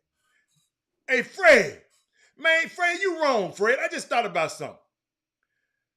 Fred, you know I was steep on my backswing. That's why I kept hitting that ball to the right. And you didn't say nothing. Man, I shallowed that thing out today and was knocking the cover off that thing. But to my Black Fathers, man, I want to shout out to y'all again. The data is accurate. I saw some data. Black men are amazing fathers. When they are actively engaged in the lives of their families and their children, according to the data, they are more actively engaged than any other group. No shade, no harm. I'm just saying. We had to speak this truth. We have to speak this truth because there are a lot of stereotypes out there that would suggest otherwise. There are so many brothers out there that are stepping into these spaces that they didn't even create, filling in that need in a very powerful way. I don't mind taking a compliment about me, my fatherhood. But that is what I'm supposed to do. Moms do it all the time. And a lot of us Black men, are in love with being the father of our children. I'm going to repeat that. A lot of us Black men are in love with being the father of our children.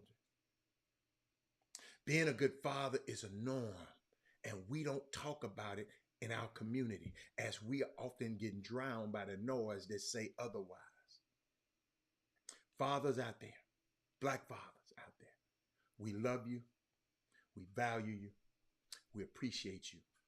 And I hope this last weekend, you were made to feel so much joy and so much appreciation, man, and so much care for the work that you do and how you contribute to your families. And for those of you who do not yet fit that definition, you can, brother. It's never too late to apologize, to make amends, and to do your best at creating a space that there can be a relationship that can be salvaged, that can be invested in. It's not too late. Not too late, man. Great weekend, man. What else? I had to give y'all. I had to give y'all that. Because I'm so proud of y'all. I'm so proud of this community. Yeah, we have our ups and downs. But our problem is sometimes we are hearing information and getting this great information. Some people are winning. Listen to me. I walked in a place the other day. Man had his mask on. I had my mask on. And I think he said, "I know you." I said, "Okay." "I know you, Chop Shop." I said, "Okay." I said, "Man, take your mask off because I don't know who you are." Then he told me who he was. He's a parent of one of the kids, top kids in the city. And I never had a chance to meet him. Great, delightful conversation. Changed numbers with him. Man, if you need my help, give me a call. Man, that's what this thing is about, man. Brian Simmons, I love you, man. But that's what this stuff is about. We can talk about Stephen Curry and all of them guys. It's just fun to me. But we got so much work to do in this community that and I think we can get it done. Think about it. Y'all, we got some powerful people on this feed. They don't say nothing. They just sent out, they I know who they are. I know who they are. We got to be able to use this space in a way that we can free somebody. Not just in a way that we can come and just talk negative about people. Man, I learned so much about some people in this basketball community this weekend. I would never share with y'all. You know what I said? I'm just going to pray for them. There's some sick, twisted stuff. And y'all are supporting it.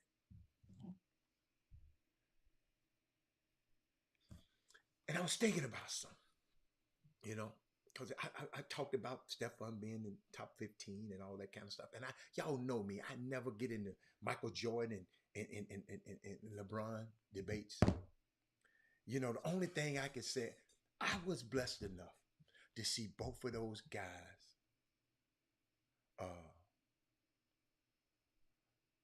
in their prime. I was blessed. Yeah, they working on me a new design right now. They working on a new design. That is Moody. You are amazing. But I've had the advantage of seeing both of these guys in their prime. And I just appreciate both of them. I've seen some stuff with LeBron. I've seen some stuff with Mike. I don't never get in that argument. If y'all notice, I never get in that argument. And this is a guy that has been around both of them in a workout, in practice, before game and after game, and in the club, at a party, overseas. It's unique, man. So when it comes to this basketball stuff, and I'm going to give y'all this, we're going to get out of here. I'm busy enjoying watching these guys and trying and to try to, I ain't trying to put them on the Mount Rushmore on the top 10s list. That's just me. It's me different. It's just enjoy these guys. We ain't gonna have these guys for long. Robert Hatter. I remember because the live period is, I remember because it's the live period this past weekend and this weekend. I got you. Oh, I got you. Okay, I got you. You know what? Man, it's just, see, the thing is coming up with a design that I'm very picky. And I want something that I want to wear. And that's what I always do. I have a little think tank, And I want you to wear it somewhere. I don't want you to be shamed. Guess what? I'm not putting me and Jimmy's pictures on the next ones. All right. So you fellas, y'all won't be ashamed of just walking around with two guys' pictures on you. And I understand that. Okay. But I'm working on something, man. Y'all don't understand. They're in the lab. They just keep trying to bring me stuff, and I don't like nothing. But it debuted last. In the live period. Okay, dude, I didn't do this. When you're trying to come up with something, man, it's some. I always try to come up with something special, man. And it's just. But Father's Day. I just want to shout out to you guys. I'm serious, man. Proud of y'all. Shout out to the young guys who gonna get drafted this weekend. On Thursday. You know, we got Junior Lofton is in the draft, so send your prayers up for him. And he's going through, different things and working out certain things before the draft. And y'all, I got a feeling he might slip in there. It's just me. Got a feeling. Because he's unique. And got a unique skill set.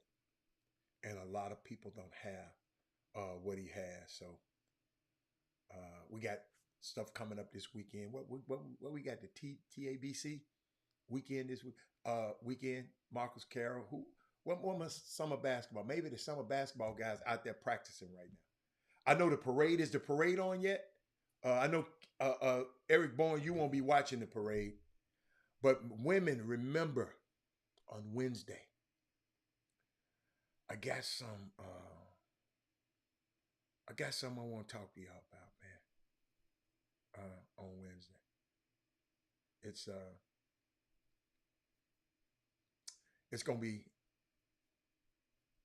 It's about our health. I want us to be healthy. I found out some me going to the doctor. Matter of fact, they just sent me, a lot of us don't go to the doctor unless we go into the emergency room, us black men. And I want to share that with y'all, man. Guys, let me tell you something. It's on Women Rock Wednesday, but it's for you. But I'm talking to you women on Women Rock Wednesday because women take care of us, and I want her to have this information too. So it's gonna be something I'm working on, and I ain't gonna tell you no story. Being in this space where I was just thinking about the Tulsa massacre, and us being in a space where we know if we build somebody can come just burn it down. I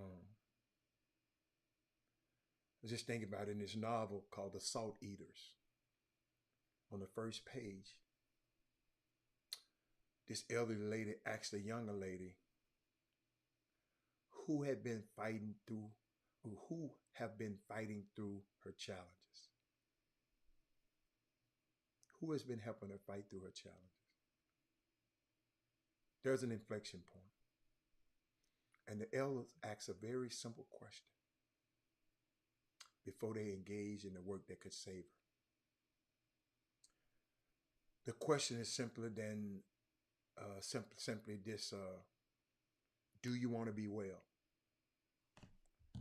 In this summer basketball community, do you want to get better? Because I can keep throwing out these ways to get better, but y'all got to want to do better.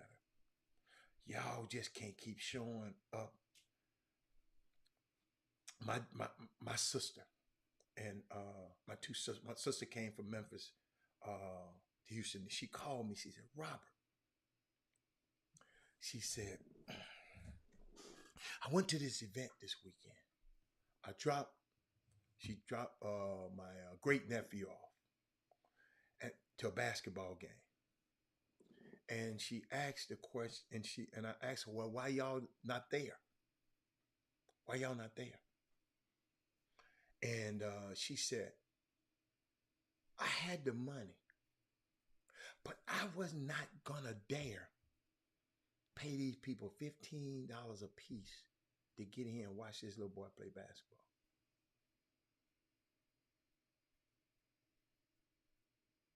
It's my family. I don't know what tournament they were at, but they had never did this before. They ain't never had to do this before, you know, because they didn't come to Robert's stuff. You know, Robert, they didn't come to Robert, but this, you know, the little great nephew, they come to his stuff. But it was eye opening for me, and I explained to her what's going on. She said, we pay to play on a team, and then we have to pay to get in. And, you know, I got to explain to her because evidently my sister, she, you know, she'd be too busy in the daytime. So she hadn't watched the show. But I told her she need to go back and look at episodes of this show. And, but these are to some people. How in the hell is that cheap to get in per person? Marcus Carroll. How in the hell is it cheap for you paying to be on a team? And the reason the people are coming in there is to watch the teams play. And your son is one of the talents on the team. You got to pay to come watch. You got to pay to come watch your son play. You said $15 is cheap. Got to be out your damn mind. Got to be out your damn mind. To some parents, it's not cheap. Every freaking day. Hell is you calling this cheap?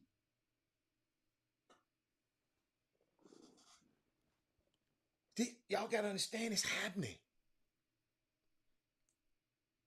I told her, why didn't you go? I would have said, she said, I'm not paying to go in here. Thank you, Olga. The hell is man talking about that's cheap? Think about it. The event operator is using your son's talent and other kids' talent to put on an event.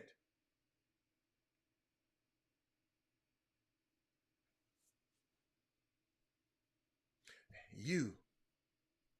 And I explained to him how this stuff works. She was mad at the team. I said, don't be mad at the team because the team had to pay to get an event too. And, you know, I was just explaining to her, it's not cheap.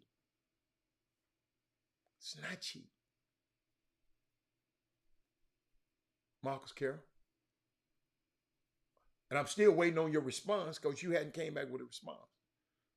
To Olga. To my sisters. Now, one of my sisters just wanted to pay. The other one said, oh, hell no. We'll come back and pick his ass up. Because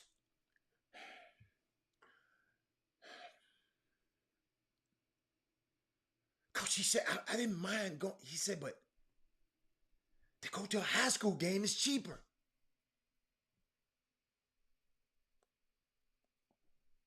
But we got people like Marcus Carroll. He said, I ain't saying you make the damn rules, Marcus Carroll. You talking about it's cheap. I don't make the rules, but I'm just telling the truth. You can buy a tournament pass someplace. That wasn't the issue. You said it was cheap. Cheap to who? Cheap to who? Because we got some people that ain't cheap to on here. Some places are charging $20. Imagine what, I don't care about no EYBL.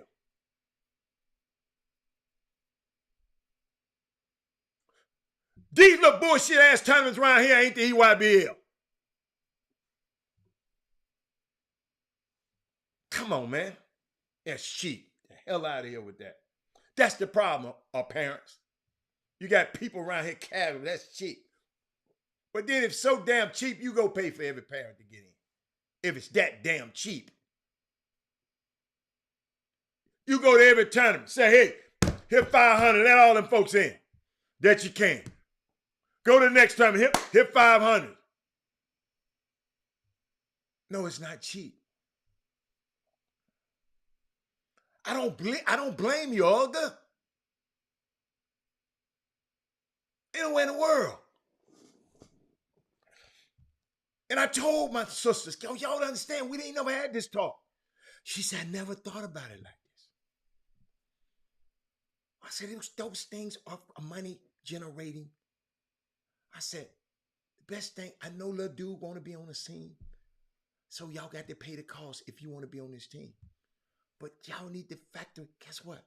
If all of y'all just tell the damn dude, the owner of the team, man, we ain't gonna play, we ain't paying these fees. They gonna have to figure that out. And most of the kids are not that good. Most of the kids suck. Okay. But we got to get smarter and more sensitive. Marcus, I know you was just making a comment. Y'all got to think about it. One of my sisters said, I pay for both of us. She said, no, you ain't paying for me. We ain't giving this down. We ain't giving these motherfuckers no $30,000. I was so proud of them. I was so proud. Now, one of them wanted to go. She wanted to go. She said, I pay it. My other sister, the one from Memphis, that lives in Memphis, she said, oh, hell no. I'm not going to do it. And I know you depend on the parents. See, that's the game.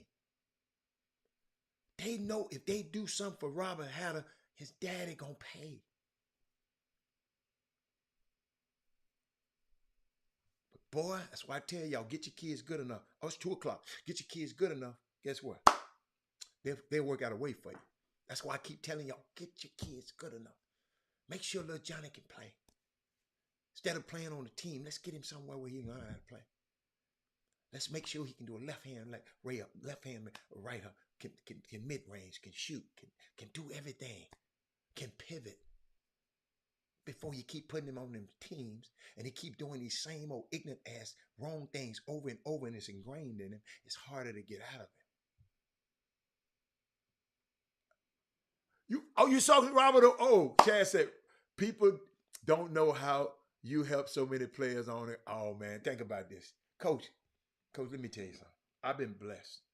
Y'all got to think about it. This is how I always thought about this, right? This real talk. Penny Hardaway didn't have to let me represent him. Robert Horry didn't have to. Charles Woodson. These guys chose me. Something inside of their heart, it wasn't popular to have a black agent back then. Y'all looking at now, cause LeBron, it wasn't popular. Robert Horry, we were just friends. And somebody called him and said, how in the hell you can be best friends with this dude and he not representing you? Are you crazy?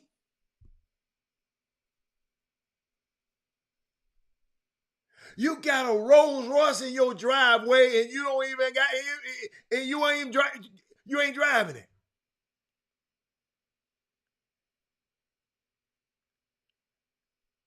But those guys gave me a chance. Everybody wanted these guys.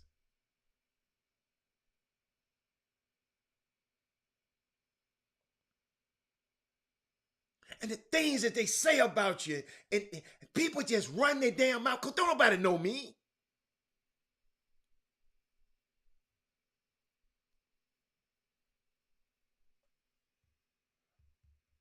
Robert Horry went from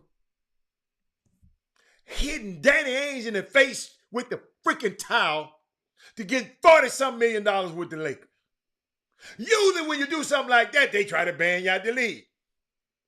Guess what? I had a whole nother narrative. I don't care what you say about my dude. He is this. That's why I don't let nobody talk negative about athletes that much on this show. Have y'all ever dissed my life? I don't want you talking about James Harden because I know how they talking about him. Y'all think, oh, I just love James. No, I take up for all players. All of them. Because I know their next generation is at stake. A lot of the guys that we represented, their family, their kids gonna be taken care of now. They ain't gonna have the same life as my guys had. Every pro athlete can't say that.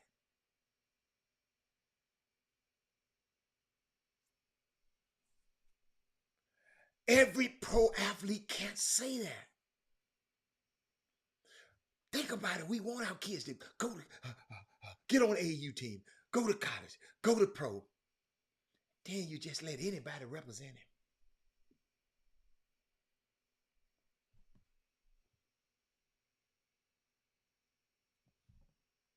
This life is real.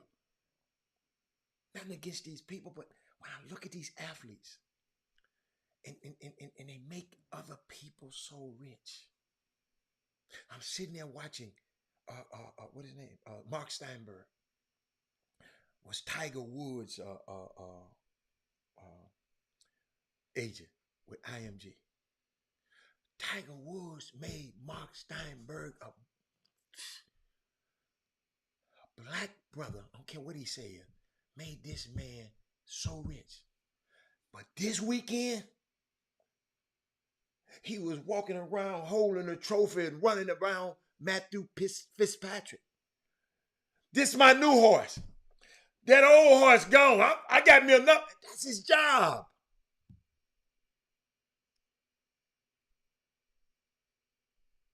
Let me tell you something.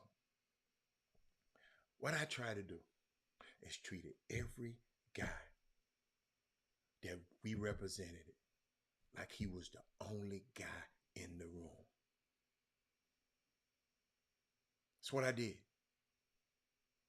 I even treated some of the other guys, especially ones who was represented by black guys, like they were the only ones in the room. That's what we try to, that's why I do it on this show. That's why I have to have respect and want y'all to respect the people on this show. Because guess what? Everybody, Kenneth Gamble, Uncle Fuentes, Eric Barnes, all of y'all special to me. Because y'all spent y'all Juneteenth tuning in, just talking, and we just conversing with me.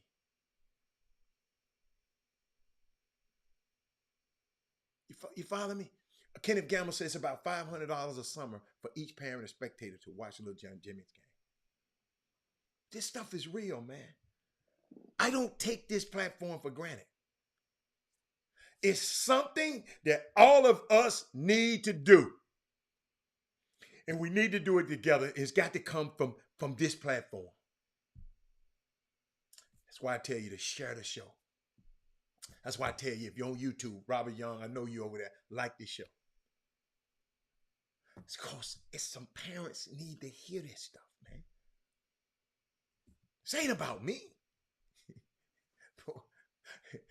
If y'all know what I could be doing right now, y'all be saying, I can't believe this dude turned on this thing just to do this. Yes. Y'all that important to me, man. But I'm out of here. He said, I wish I would pay $5. It's more than that. Okay. Wait till you have a kid, Eric Bourne. See, you talking about what you won't do. Y'all think about this. My son, yeah, shout out to Oprah Lee, the grandmother. Thank you, Herman. But my son played in college, right? 4 years, right? He lived, it was Ithaca, New York, right? From Houston. Listen to me, ladies and gentlemen. That he played about 28 games a year. I probably went to 24 a year. That's flying. So don't tell me. I got the receipts. I'm not just staying in a hotel.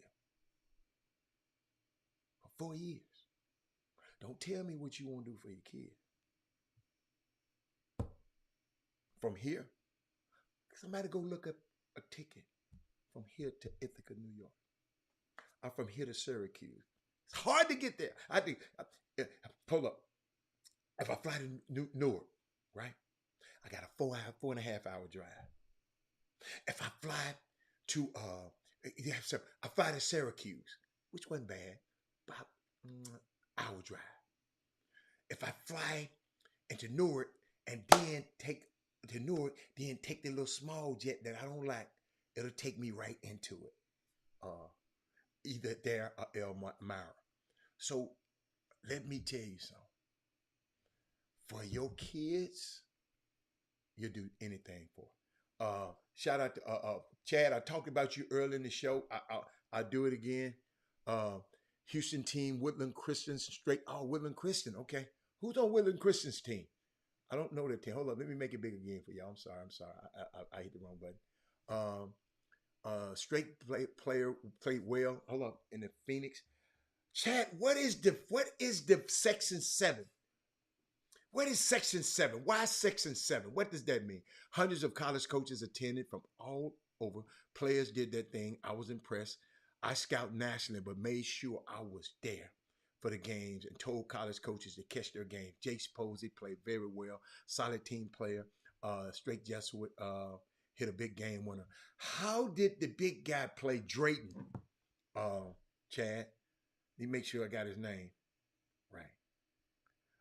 Hold up, that ain't his name. Young Cal, hold up, high school. Drayton Jones play. It's a big guy, Drayton Jones. Do you remember that name? Hit a game runner in front of 50 D1 coaches.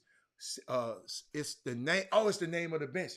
Oh, so they doing the same. I got you. So teams can just go anywhere and play. Okay, so it's the TB. Okay. Big fella did well. Okay, thank you, man. I'm gonna be looking out for him. I heard about the court set up at Cardinal State. Section is Arizona. Okay, thank you, Herb. I got you. See, I didn't know. Why they call y'all? Why they name it Section 7 and we name ours TABC? But thank y'all so much, man.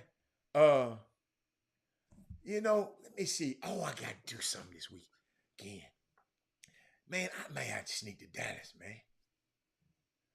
I might. Y'all know I ain't been to no game. I ain't seen no high school back. I ain't seen none. I got to find out who I want to go see. Mike got to see Money Mike. I know Money Mike playing. Is anybody from Shadow Creek watching the game? Watching the show? Let me know this week what Money Mike play. I know what the Texas Association of Basketball Coaches mean. I just didn't say, why do these people name their Section 7? Duh. Let's see. High school teams can go and the head coaches can coach them. I know that part. But I'm just talking about Section 7. Why do they call it Section 7? Maybe because you Texas people, y'all think y'all know it all. Chad, I'm really asking, why do they call it Section 7 instead of, what's the name of y'all association of coaches, basketball coaches out there? Chad, please. Before you leave, where were you? Man, I'm not telling people where I'm at, dude. Come on, dude. Ooh, I look like Kanye West. I ain't telling you. Never telling you where I'm at. I'll tell you when I get back. That ain't your. Oh, you call me on the damn phone if you want to know where I was at. Eric, you can't put these over the airways. Some crazy ass people over these airways. That's why I never tell people where I'm going to be. You never know who watching this show and who want to find out where you are. So that's why I don't never try to say that, Chad. Eric. It's the high school association that thought of the name, I'm unsure. Okay, all right. See, out here, we so lazy, we didn't name it no name. We said, okay, it's the TABA. We didn't get creative enough. The UIL must have had something to do with this. Because we didn't get creative enough here to name it a name. We just called it the TABA, the TH, whatever you see. But that's it, man. Eric, if you want to know, call me on the phone, man. Yeah, the showcase. Hannah, was at Duesenberg Park. I don't know where in the hell Duesenberg Park is, sir. I can't tell you where Duesenberg Park is. You got to remember, I'm not from Houston, Mr. Yates. The sponsors covered everything. So Mr. Know-it-all ass Walter Yates, is the sponsors covering everything here? But at the TABC, Robert Hatter, you can come to the winners. I know it, man. I got you. Okay, my bad. I can come up to Windy City. So the Windy City this weekend having theirs too? I ain't looked at my schedule yet, man. Is the Windy City having it? Oh, the UI. Oh, the UI. No wonder they didn't come up with a good name then. Okay. Thank you, Walt. I like that. The Windy City is having theirs this weekend too. Also, Thad. Talk to me, Thad. Them Chicago tickets good. Boy, you can easily get to Chicago. Chicago, a good city to get to. Easy. Let me see what else somebody said. Did y'all say something else crazy? Shut up, man. Shut up, man. Be quiet. Eric, just chill, man.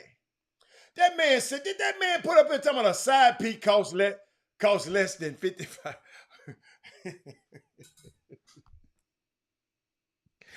Y'all let him get away with that. Where Mindy at?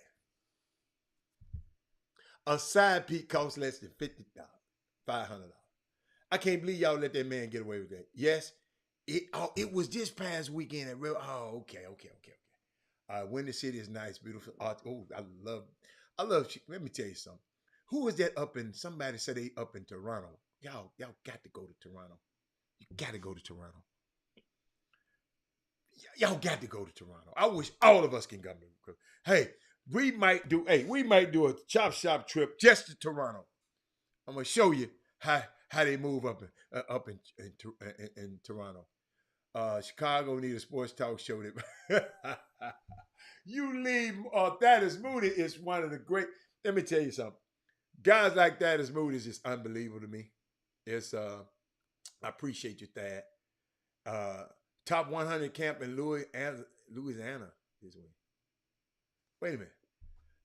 What top 100 camp is in Louisiana this weekend? Herb. You got to go up there with Damon Stoudemire. Y'all got to remember, he was the first ever player drafted. Isaiah Thomas drafted. Damon is like, yes, got to go up. If the chop shop can't pay $15 going to run, they can pay it. They just don't want to pay it. It's a difference in paying something and not want to pay it. You know, it's a difference. It's a difference. Eric, I'm gonna stop talking to you. Y'all, let me get out of here, man. I gotta go. Man, don't talk about Ken Gamble, stop it. All I can tell you, Ken Gamble, you go with Damon Stoudemire, boy. They look at you like you're the president. If the Reliance Stadium would give them the venue, wait a minute, and get 16 courts, and the tourism committee would get involved, it would be amazing. Got to have sponsors. It could be done. It would sell out all the hotels in Houston. Every coach in the country would be there to watch. You could put 100 teams in the event. Wow. I don't do that. That ain't my job. The event operators, I stay in my lane. But Jimmy probably looked into that before. That's it. That's good. Chad, I'm gonna think about that. So what you mean, Chad? TABC is in Dallas, right? So Dallas is doing all that explain that to me. Man, Chad, we'll talk on the phone because I want all the high school association. Okay, The high school association. Okay, I got you. Oh, the high school association got to do it. No wonder. All right. Okay, Duncanville has the facilities, and that's why it's there. Okay, I got you. Hey, high school coaches in Houston. Let's get that thing down here. Let's get it down here. But I'm out of here, y'all. I'll see y'all tomorrow. But don't forget Wednesday. I got something for you. I might give you a little piece tomorrow about what I'm gonna talk about Wednesday. But we'll see y'all tomorrow. I'm out. Bye. Jim Hicks, Rob Hatter, you are now tuned in to the Chop Shop. I'm Retro. Let's get it. We in the Chop Shop. We live in the Chop Shop. We talking sports talk. We live in the Chop Shop. We in the Chop Shop. I'm talking sports talk. So turn your dials up. It's live in the Chop Shop. We in the